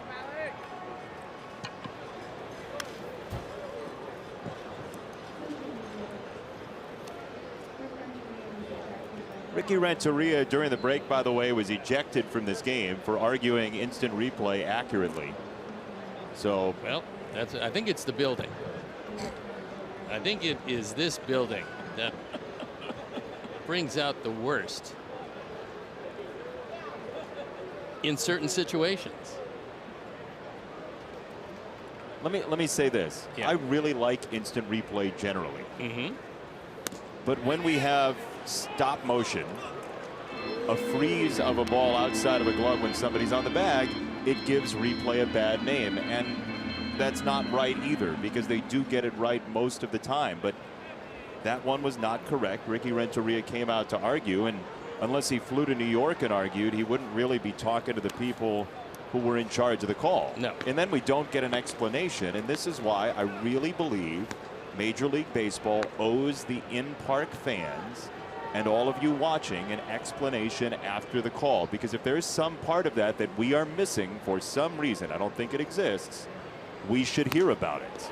As there's ball 4, Smith is on for the second time with his great speed. And here's the play we're talking about. I think eventually we're going to get to the point where the umps do make a call. In other words, they are going to tell the people at the ballpark and the people listening on the radio, watching on television. They're going to tell them exactly what went into making that call, what the call was, and that way you're going to clear up a whole lot of inaccuracies. I don't think it's that difficult a concept to get to, by the way. No, the NFL does it with every one of its games. Yes. And they don't train the line judge and the umpire and the side judge to do it. It's just the referees. So it's just the crew chiefs in Major League Baseball that you have to train to do it. But we deserve an explanation, and you as fans deserve to know the rules of the game. No, for one of the few times I agree with you 100%. Now that you've cooled down a touch, well, look, I'm in your corner. No, but it's important to know that these umpires try very hard and they want to get it right. They do. And that does not mean we can't say they got it absolutely wrong there, because they did. Sanchez, double play. Yes, he got him. Well, that is not a real good piece of base running. We've seen some awful base running in this series, actually, on both sides of the equation. And this was one of them, because this play is right ahead of Smith. I mean, he's looking right at it. The fact that you can get doubled off on that is just not a good base running play. Not much you can do. He takes off. They may review this. Oh, I think he's pretty well out there. Yeah, I think he's out too. I don't even think they're going to review it. But we've thought other things before. Well, that's true. Mostly your fault. But in this case, he is definitely out. 2 down for Kiermaier.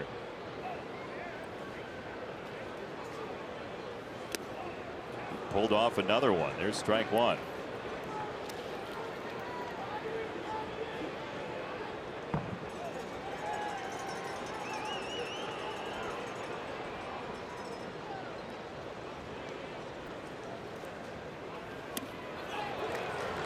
Yeah, that was quick.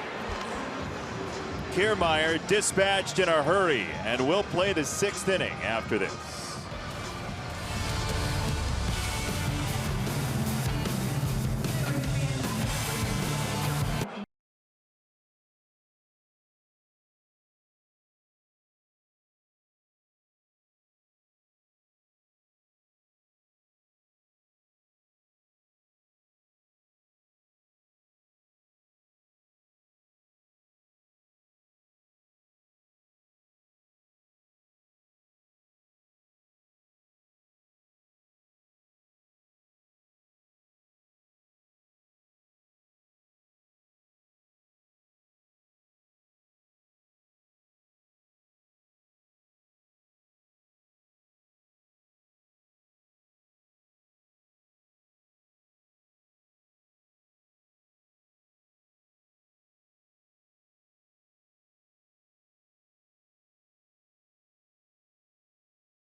True Chicago fans.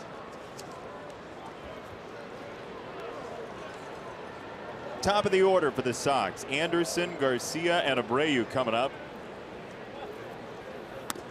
As Yanni throws high, Anderson showing bunt.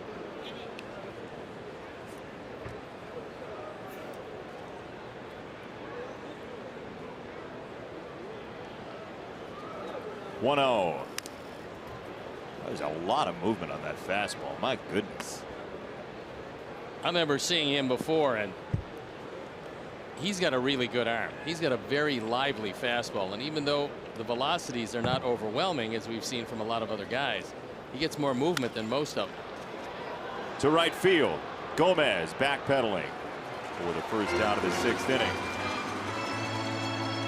What kind of revenge game is this between the Sox and Rays? Who was the crossover player that you are most familiar with? Ozzie Guillen, Jose Canseco, Jeff Blum, Chris Singleton showing up on every graphic tonight. It's his night. Julio Franco, I think, played for everybody. Seemingly. How old was he when he finished his career? Like 100. 45? He was 100. You think so? Yeah. Could still swing the bat, however. He was 48 Yep. when he finished his career. Very, very strong man. 407 career doubles for Julio Franco. Only 406 went to right center. I think he probably got one changeup that he was able to hit the left field during the course of his career. One of the most distinctive batting stances you will ever see.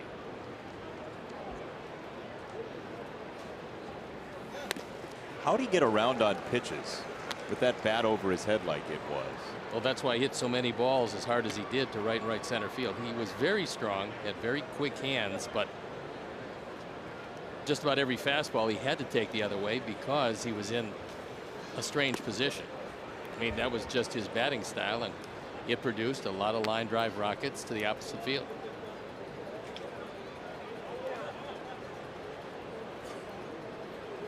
Two and two on Garcia, who struck out in the first and bounced into a double play in the third.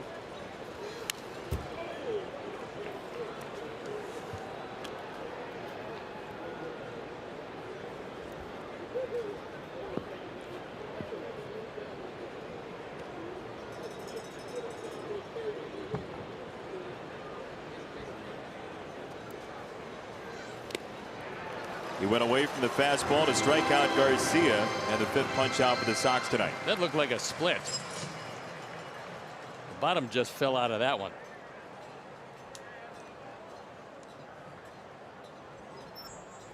Time now for our StatCast AI powered by AWS, and it's that home run to straightaway center field. It was a blast. 107.2 miles per hour exit velocity. Pretty much of a line drive, only 30-degree launch angle. Went 416. Interrupted by that wall in center field. Would have gone a little further than that.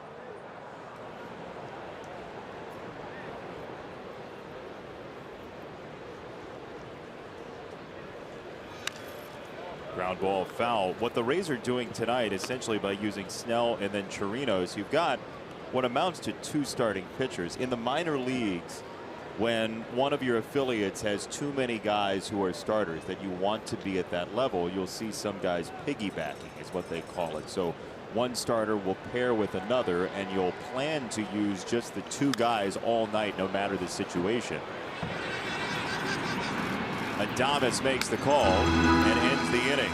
First 1-2-3 inning without a base runner for Tampa Bay pitching tonight in a 1-1 tie.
Rays. A bunch of Sox fans are here. Was walking around the concourse about maybe an hour before the game, and a whole bundle of Sox fans. As Matt Duffy has his first hit of the series, and he thought about turning it into a double. Instead, he retreats. Let's quiz Steve on his own career, shall we? Sure, go get him. It's brought to you by Volkswagen. And while with the White Sox, you spent spring trainings in Sarasota, 35 miles south of St. Pete. What was the name of the ballpark where the Sox played? Well, here's the thing. The Ringling Brothers, they had the Circus Hall of Fame in Sarasota. Okay. That's number one. St. Armand's Park, well, they had a circle there, St. Armand's Circle. I don't remember the park exactly. I'll say Payne Park. Payne Park? Yeah. You sure about that? I think so. Sticks and Stone brought to you by your local Volkswagen dealer or VWdealer.com. I think you might be right. One never knows. Carlos spins it in there for a swing and a miss. 0-2 on Bowers.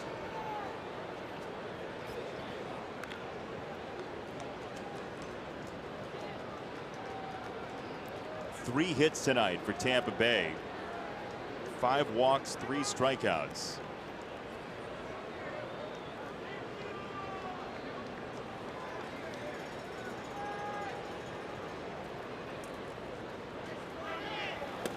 Swing and a miss. Throw down to second is not in time.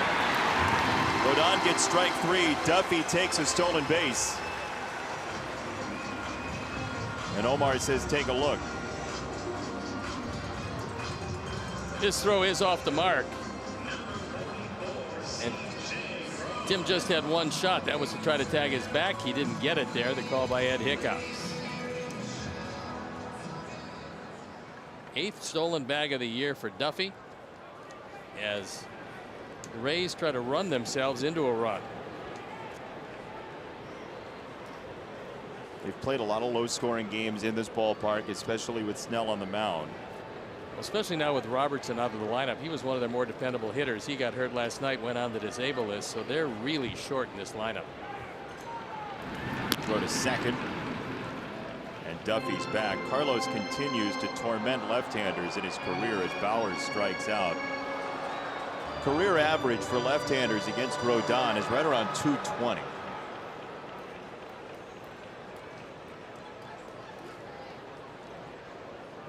Judging by his numbers that he has against hitters with that slider, I'm surprised it's even 220.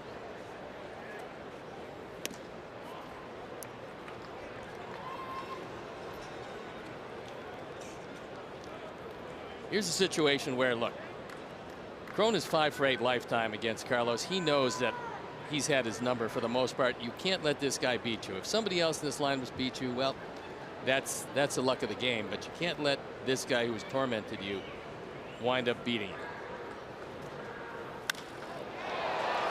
Right field. Avi back at the warning track. He's got to play. Duffy was late to tag. Sox have no shot at him. Nice backup by Carlos. Well, Liuri was also there. Yep. I mean, they had everybody backing it up. Everybody but Ramon DeJesus, who's the umpire. He's not going to back it up, but everybody else was there. And wisely so, as this ball, at least for the moment, gets away. Cron almost takes it out of the ballpark. That one stops a foot short, and then the throw does get by. But Carlos there with Liuri. So a heads-up piece of baseball by Liuri Garcia. That ball was deep enough that Duffy wasn't hurt by the late tag. As Gomez stands in. Yeah, you have to take the bunt away from Gomez. I mean, not that he's going to do it, but he has, and because he has, you got to look for it. So Yolmer is getting closer at third.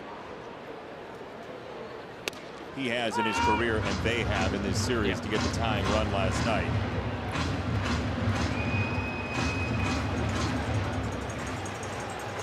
That wasn't as dead or alive as a 2-out bunt would be. Well, in these situations, when he does try to lay one down, and beat it out. There's a whole different scenario. Lay it down, beat it out. He'll push it up the right side away from the left-hand pitcher. But he has not made any attempt at this point to even show bunt.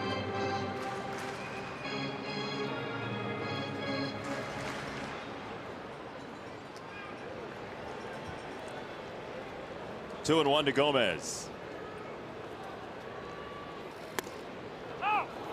Called a strike in the corner.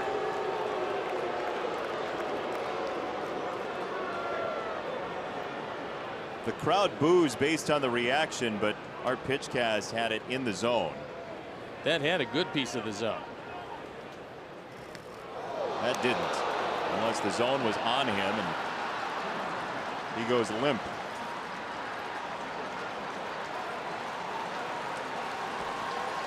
Gomez trying out for the next Hollywood thriller. He gets hit, and down goes Gomez. But he'll be back. Something he's probably been thinking about for quite some time and decided to use it there.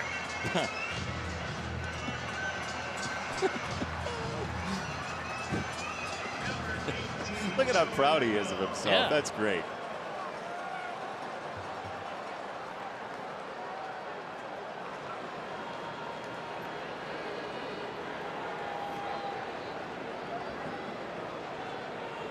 With that, first and third. Joey Wendell, the batter.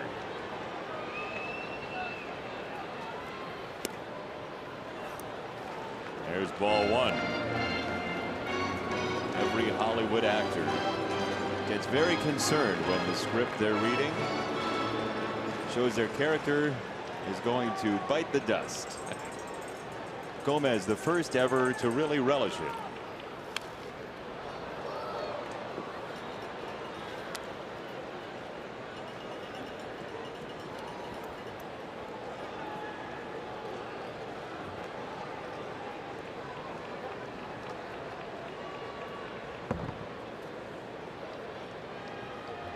.96 pitches from Carlos Rodon, who's gone at least 7 1/3 his last 3 starts.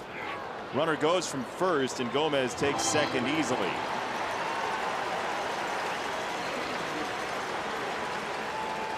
That is a stolen base, even though he stole it and they didn't make an attempt at him. He just wanted to prove he was still alive. That's number 9 for Gomez. 9 out of 12.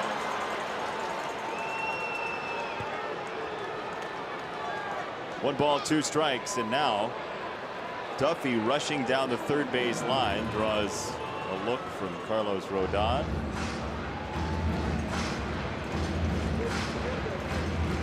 Slider here or fastball up? Either one gets you the out. I'd prefer a fastball up. We'll see what Omar wants. 1-2. Grounded back to the mound. Rodon whirls and has the out. 2 stranded for the Rays. We'll play the 7th. A well-pitched game, 1-1.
Toyota, let's go places. Let's. And Masahiro Tanaka is indeed going places. Last 8 starts, he's undefeated. 5-0 ERA, 287. 53 strikeouts in 47 innings, so just at the right time.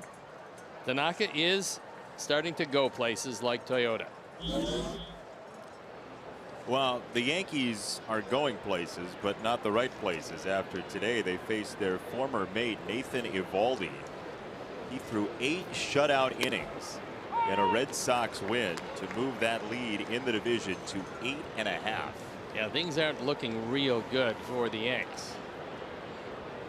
As Boston keeps getting better, and with Judge out, the Yankees have shown themselves to be mere mortals. They've lost 4 games in a row. They've lost 6 of their last 11. And Boston is starting to pull away.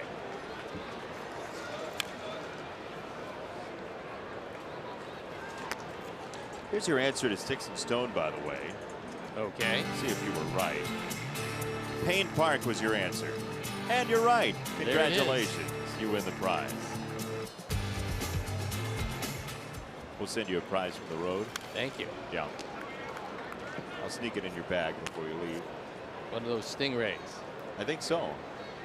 They also have a bacon wrapped hot dog here that I think would be a good gift for you. They do. That would be nice as the bullpen starts with Juan Minaya. Strike 3. Chirino, since coming in, has not allowed a hit. This summer, head to your favorite store and grab some cold Modelo Especial, perfect to enjoy while watching the White Sox. Enter for a chance to win tickets to a White Sox game. No purchase necessary. Ends August 20th. Visit crownimportscontest.com for rules. Modelo, imported by Crown Imports, Chicago, Illinois. One gone, Yoan Moncada, who had the game winner yesterday. And he takes a strike. That's a magic ball that Chirinos is throwing. Well, between his fastball and that splitter, he's proven to be awfully tough, and just enough wildness so that you don't feel comfortable up there, because he doesn't walk a whole lot of people. So you get the feeling that that pinpoint control is something that eludes him. However, he does throw it in the zone quite a bit. Check swing. And Moncada stays alive. This Tampa Bay team plays a lot of one-run games. They've played 44 of them. They're 20 and 24 in one-run games. That is a lot of real tough and tight ones. When you're trying to play lower scoring games, as they are, with the way their offense is built, you're going to get yourself in that situation. Well, the Sox have played just 27 of them. Strike 3 at 96.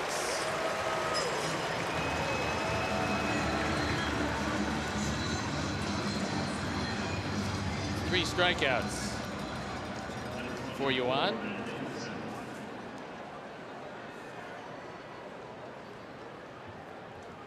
Two down for Davidson. Game number 2 of this series. Game 3 is tomorrow. Day baseball at Tropicana Field. Kevin Kiermaier collects out number 3 here. Chirinos 8 in a row retired since his opening walk. 1-1 at stretch time.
He's on for the 29th time. He's 1-2. His ERA at 4.15.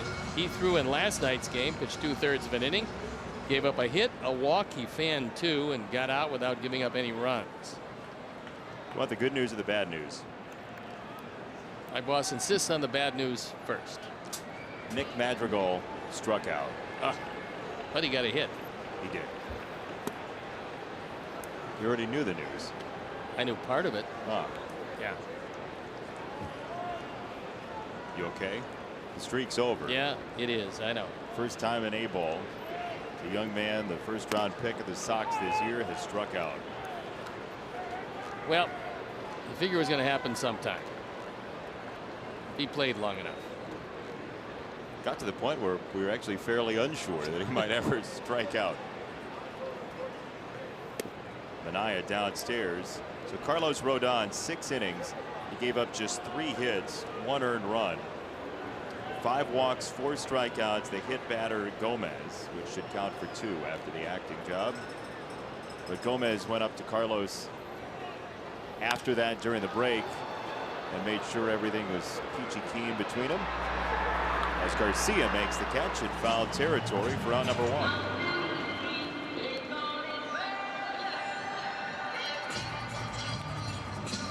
So neither starting pitcher will factor into this decision on the anniversary of Tom Seaver's 300th win. It came in a Sox jersey. And here's a look at Rodon and Gomez. Well, he went up to him just to tell him, look, I wasn't trying to show you up or anything. I just always wanted to do that. So I figured now is as good a time as any. Carlos said, that's okay. I'm probably leaving the game, so I'll hit you next time. Seemed more pleasant than that end. Just saying. Maybe you want to not take up lip reading. All right, now time to get Mallex Smith out because he's been busy on the base path.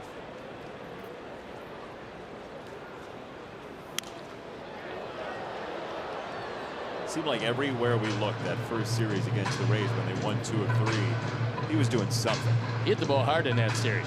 That was a very good series for him. And he's put together a very solid year, hitting close to 300. If he gets on base, he's going to certainly try to steal one, and more times than not, he's going to be successful. So the last thing you want to do in a tie ball game is put him on.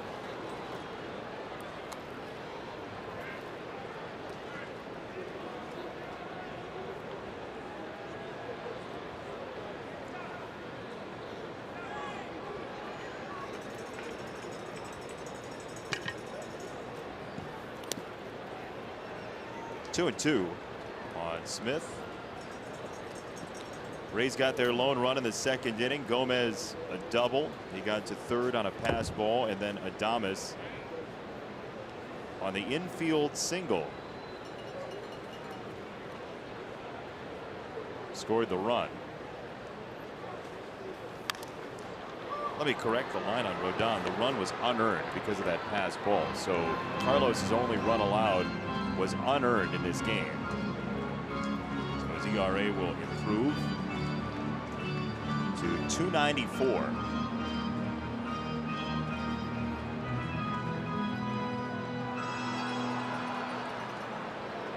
Two and 2 to Smith. And he fouls it away again. Good job of staying alive. That was a pretty good pitch inside that he was able to fight off.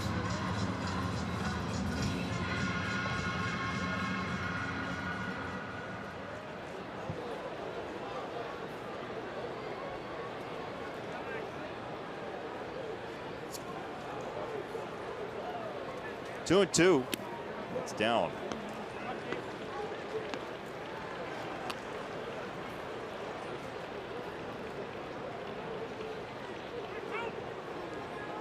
$18 pitches Mallex Smith has seen tonight from 2 separate Sox pitchers. That's strike 3. For the first time tonight, he's out, and 2 gone in the 7th. That is a big out in a 1-1 game. Manaea just heats up a fastball and throws it right by him.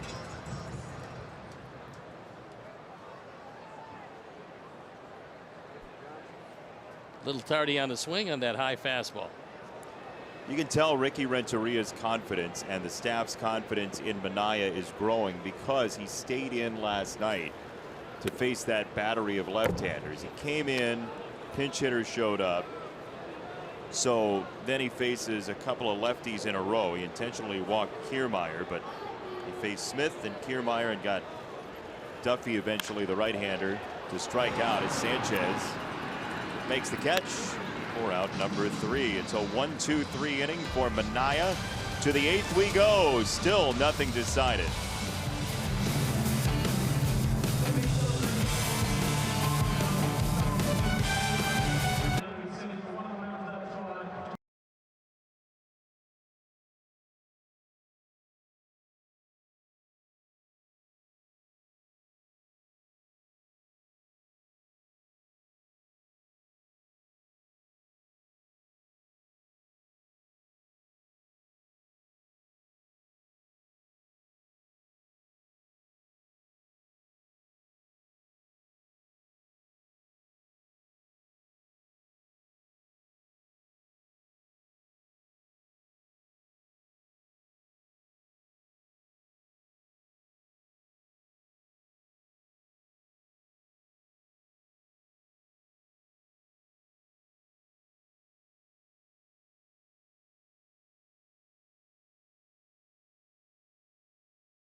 Ram trucks built to serve.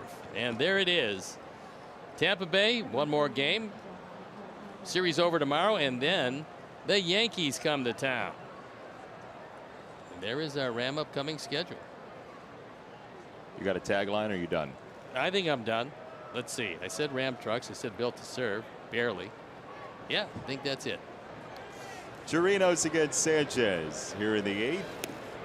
First pitch, check swing. Nicky Delmonico's grabbed a bat for Adam Engel. He's on deck. Daniel Palka also available. Trying to become the pinch hit home run king in White Sox lore. Palka is still on the bench. Delmonico looks like he'll bat with a runner either on or not. Sox fans, come watch the White Sox take on the Indians Friday, August 10th, and stay for the postgame fireworks. They'll be great. They're presented by Athletico Physical Therapy. Athletico Physical Therapy, better for everybody. Get your tickets at whitesox.com or 866-SOX-GAME. Sanchez is out for the first one here in the 8th.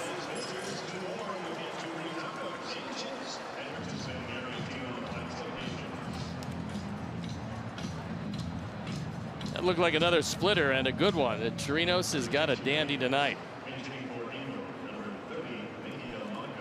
Nice stab by Sucre, and Nicky Delmonico will indeed get an at bat.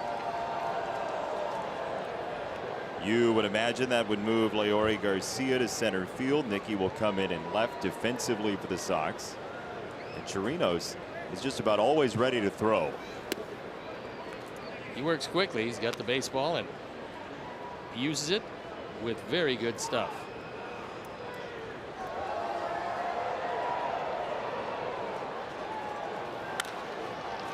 Rope to first on the ground, and Bowers, who takes it all by his lonesome for round number 2. We showed you some of the position players who have been Sox and Rays. Here are the crossover pitchers. Xavier Cedeno, Danny Farquhar, Edwin Jackson, who's crossed over with everybody, Jim Parquet, and James Shields. Dan Jennings. Just saw Dan the other day with the Brewers. Yep. He's doing well.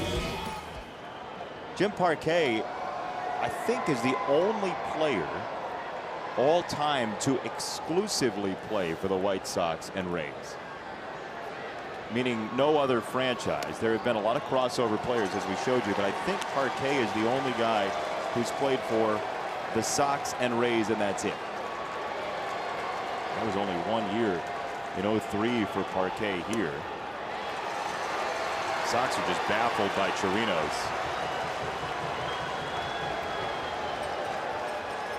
And look, his longest outing this year is 6 2/3, so he's not going anywhere for a while. Well, it's been a wonderful outing for him so far. Snell was good enough, gave up just a 1 run. That was the Abreu home run.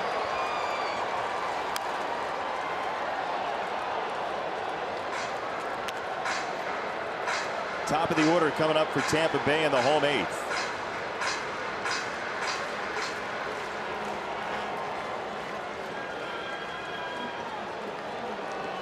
Oh, 2. Check swing, and he did go. Chirinos strikes out another. It's his 6th. Kiermaier, Duffy, and Bowers after this.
Lower price for $59.99. Watch every on-market regular season game, plus get a free subscription to MLB at Bat Premium. Blackout and other restrictions apply. Don't watch in the middle of a raid tank. Your phone might not work. Visit MLB.tv to take advantage of this special offer. So we got some defensive changes as Liuri goes to center field, and Nicky Delmonico stays in the game in left field.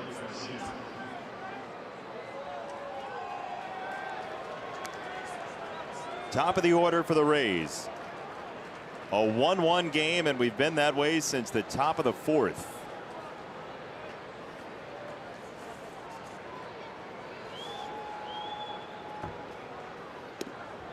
That breaks in there for a strike. 0-1 on Kiermaier, who's 1 for 7 in the series.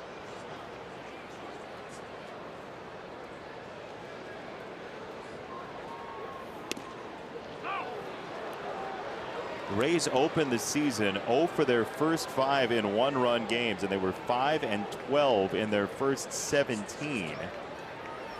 But they've started to ramp up the wins in close games.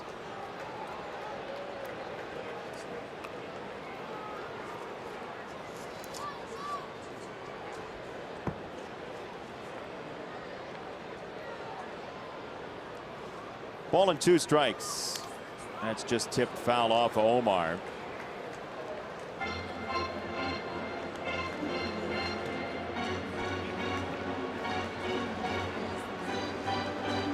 This one gets a piece of it.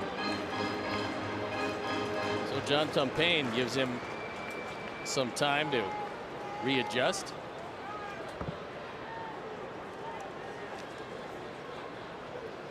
One and two for Kevin Kiermaier. Grounded foul.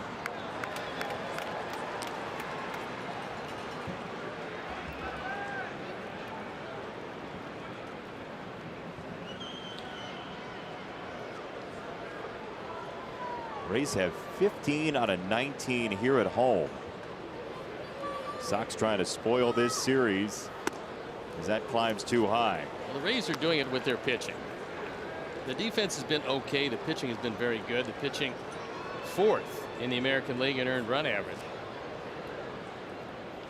Hitting is fifth. Strike three. Kiermaier underneath it from Manaea, and one gone.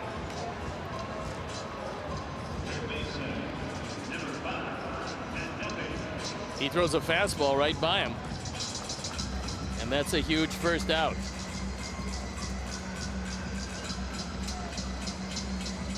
There's the skipper, Kevin Cash. Everybody color codes now on benches in Major League Baseball. Easier to recognize. They color code things on the bench when you played? No. Didn't have any colors when I played. No colors? The whole game was played in black and white. On the ground, Anderson gets over there, up to his feet, and Tim has out number two. A beauty from Tim Anderson on the Tropicana field carpet. I think Duffy thought it would have been a base hit, but Tim was able to gun him down. This is just an outstanding play. It's one thing to get it, it's another thing to get up quickly enough to get it there in time. And he was able to do both. Now Joe McEwing goes out. He wants the pen. Left-hander Bowers has not looked very good in this series against lefty pitching. There's one more look at the out. So 1 2/3 for Manaea. Clean baseball, no base runners. He's done. And Xavier Cedeno's coming in to face Bowers when we come back.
Other players and alumni December 9th. Sox on the beach with Apple Vacation. Stay 7 nights at the all-inclusive Iberostar Paraíso Lindo in beautiful Riviera Maya, Mexico. A private welcome party and autograph session awaits you. Food and drink and special group activities with your White Sox hosts. AppleVacations.com/White Sox to book your trip today. Xavier Cedeno, ball one to Bowers. Cedeno with 2 outs, the base is clean. On for the 22nd time. He's 1-0, a fine ERA of 2.76.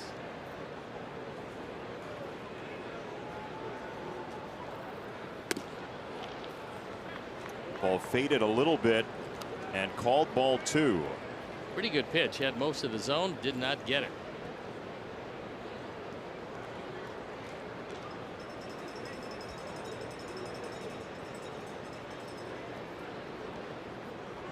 Two balls, no strikes.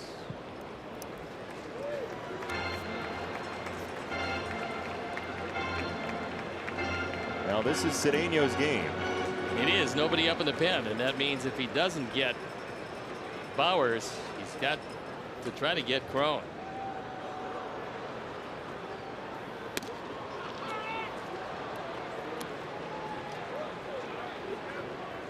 Three and 1 of the California native, the rookie Jake Bowers. Part of the 4th rated farm system in baseball. According to the new rankings, Sox are 3rd. 3 and 2.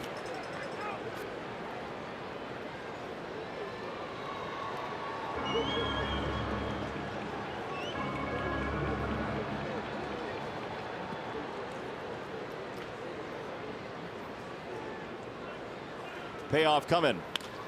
On the ground, Cedeno was ready. He fields it, and he ends the inning. 1-2-3 for the partnership of Minaya and Cedeno. The 9th inning comes next.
One your score, 9th inning. Sox and Rays. Anderson, Garcia, Abreu on the way to face the very difficult to decipher Yanni Chirinos. Was allowed 1 base runner. That was on a walk to the first batter he faced. Since then, he struck out 6 and allowed nobody else to reach. You have to just hope that the control eludes him for a moment.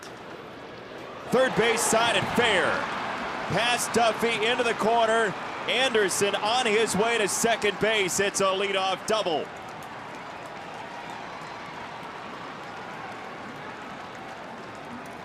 '17th double of the year. There is the potential go-ahead run, possibly winning run. And Tim is at second base as this one gets by Duffy. Thought he might have been able to knock it down. He didn't.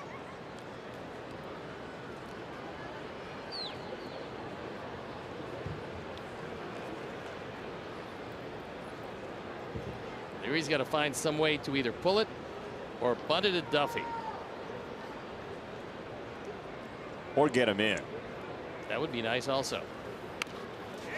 Third base side. That's rolling foul.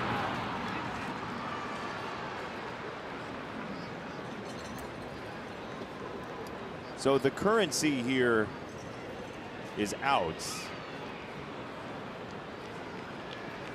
You'd like to get at least one, but a big inning would be nice protection as well.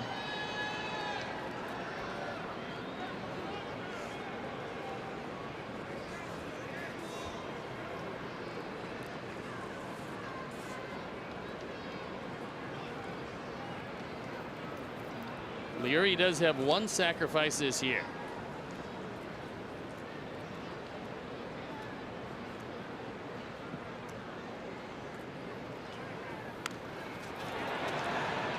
Oh, 2.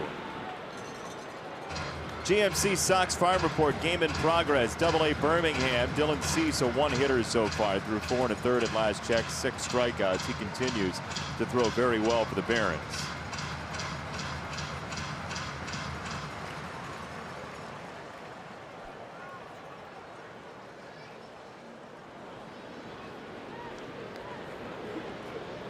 Oh, 2 on Chirinos to Garcia.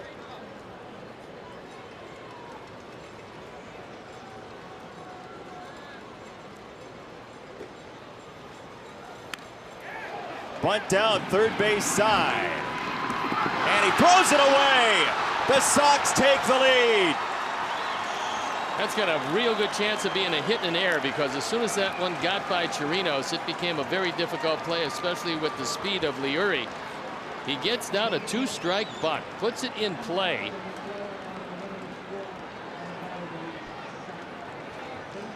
And it is a hit and a throwing error. Good job of getting the bunt down. It's a high fastball. He's able to get it down, keep it in play. And that one right into Leury. The throw into the runner, it gets away. And the Sox have the lead and another man in scoring position. That gives Garcia second base, Anderson across. Sox finally crack Chirinos, and here's Abreu. Nowhere to throw it. Garcia is the only one near the bag.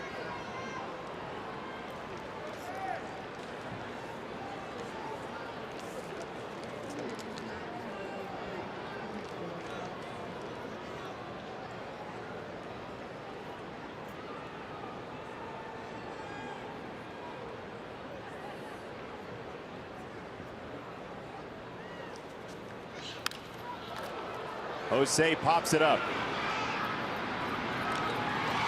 And there's out number 1.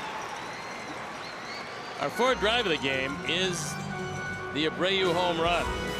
His 19th home run of the year, giving him 63 driven in. Visit your local Ford store, buyfordnow.com. For the longest time, that was the lone Sox run of the ball game. But that has since changed as Garcia leans on the defense. Duffy throws it away.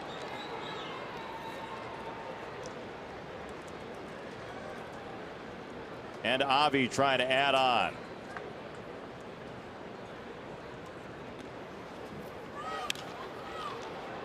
Right field side. Gomez rushing in to catch out number 2. Now the Rays in the 9th will have Cron, Gomez, and Wendell. And Tiago Vieira warming up.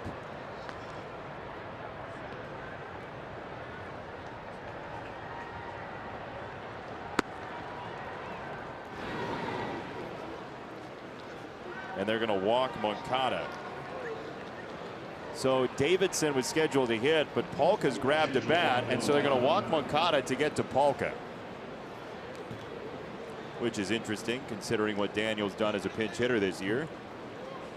We'll see how it plays out for him. Polka already has tied a franchise record with 3 pinch hit homers this year.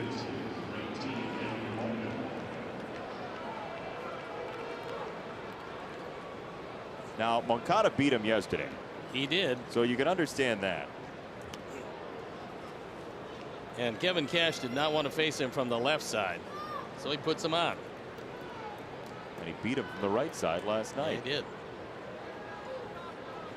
Chirinos to Polka.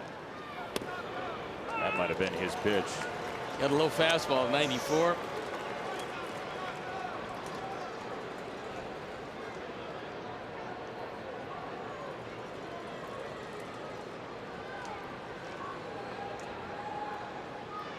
0-1.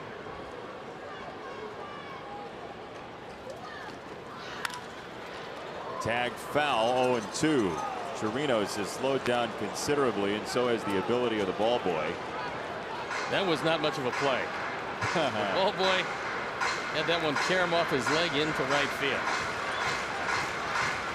Not a hard hit ball, so exit velocity for him is challenging. It's a new age for the ball boys. 0-2 on Polka. 2 on, 2 out.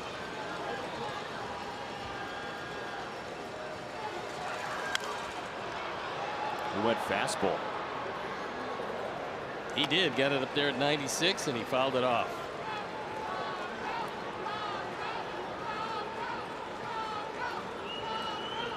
Garcia a bunt to force the bad throw from Duffy, and the Sox have taken the lead here in the 9th. 0-2, Chirinos to Polka.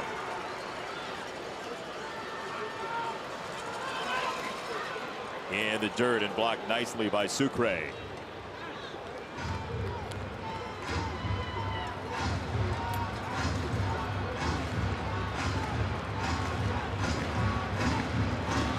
One ball, 2 strikes.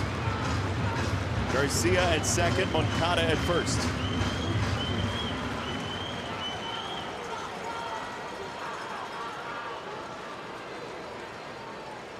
One ball and 2 strikes. Here it comes. Tapped back toward first base, and it hit him in the baseline. Polka is out. That ball got him right on the back, called immediately by John Tumpane, and that's it for the inning. 2 left on for the Sox, 1 big one in. It's the 4, 5, and 6 hitters to bat for Tampa when we come back.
Bottom of the 9th inning, and we've got a new closer in the ball game. It is Thiago Vieira, on for the 3rd time. There you look at the numbers. Entrusted for the first time with save number 1. Last time out he threw it pretty well, just in case the bullpen is up and going.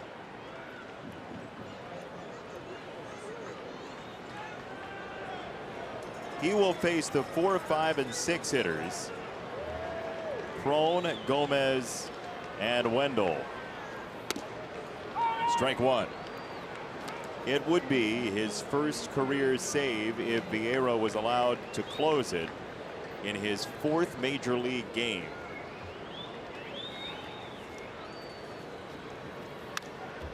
Oh, and 2.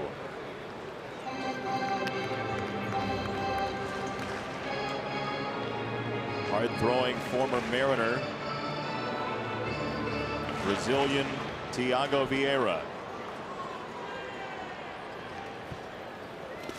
Swing and a miss for strike 3.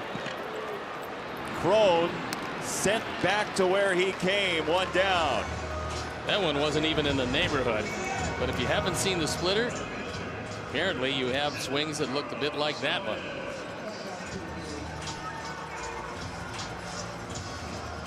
There it is. The bottom falls out. Crone not even close. Nice stop. That was a tough ball to handle. And Omar was able to do it. 1 down. And Gomez nearly got plunked. Remember, Thiago, when we saw him a couple of outings ago when he first came up, he plunked a pair.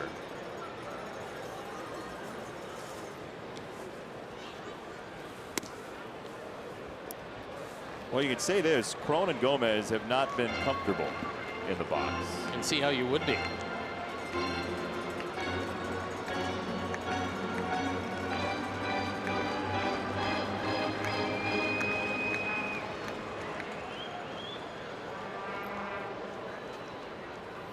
Since Sori has left, the Sox are playing closer roulette.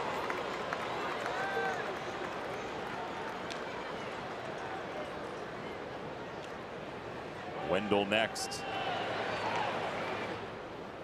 1-run game, 3-0 on Gomez. He was trying to hit that ball to Haiti. Kind of surprising. When you need 1 run, you get a guy not known for his pinpoint control. You give him the 3-0 green light. And there's strike 2. 3 balls and 2 strikes.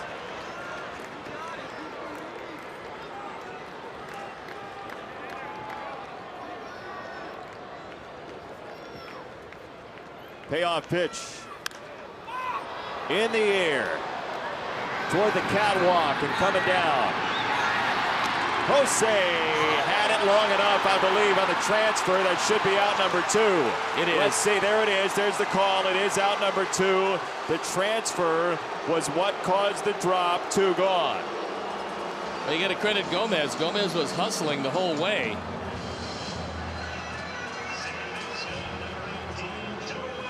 We'll watch it. He's got it. He's out right there, and on the transfer he drops it. So that's an easy That's call. exactly the transfer rule. It's out number 2. And Wendell will bat as the prospective 27th out. I'm just still surprised that Gomez swung at the 3-0 pitch. It was a strike, but I'm surprised he was given the 3-0 green light. Just outside, ball 1.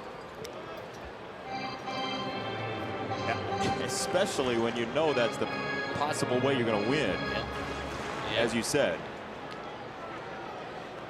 1-0. 2 balls, no strikes.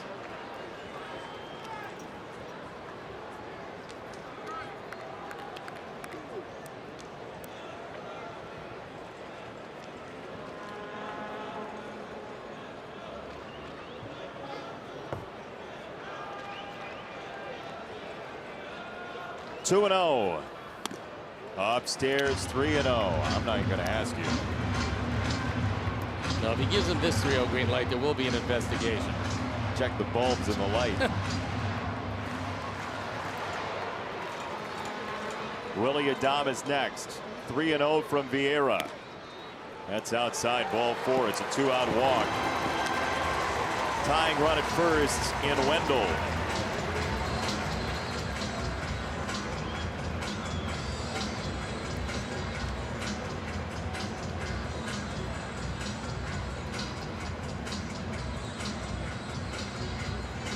Here comes Coop.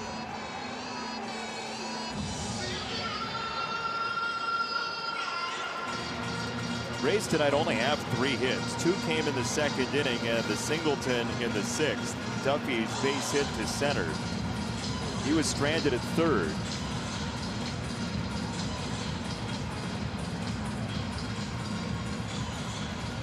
Don Cooper, the longest tenured pitching coach in baseball, Out to the mound to talk to Vieira. Genmar Gomez, Luis Avilan getting loose.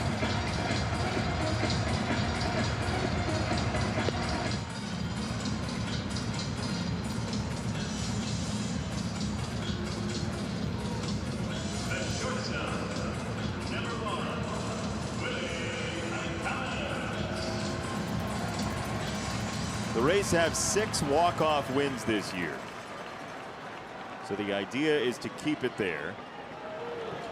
As Adames, a highly thought of young player, bats. Fouled away, 0-1. Took a pretty good cut there. Got an inside fastball, aired it out, and fouled it back.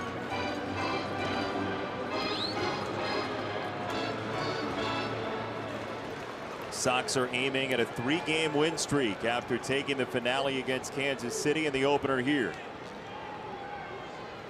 Wendell at first. Strike 2. Testing the limits of the zone.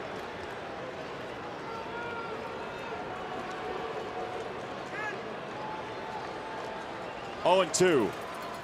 Vieira against Adames, and it's in the dirt. It bounces away through the wickets. Wendell to second base. Situation like that, you got to find some way to block the ball. If it skips off your equipment and bounces one way or the other, there's not much you can do. You just can't let the ball get by you. And that's the tying run at second base. Omar lifted up, and the ball flattened out.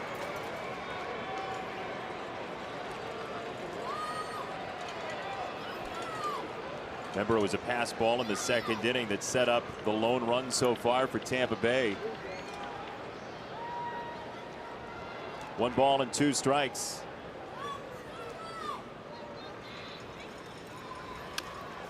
On the ground and foul. Adames just got a piece. Sox got a run in the top of the 9th on a Leori Garcia bunt single that was eventually thrown away by Duffy. And Joe McEwing, with Ricky Renteria thrown out, arguing a replay review. That was back in the 5th inning. McEwing trying to guide the Sox to a win. 1-2. Upstairs, checked his swing. No, he didn't go. Jerry Meals, the crew chief, on the appeal. He says nope. We'll take another look. High leg kick. He didn't go.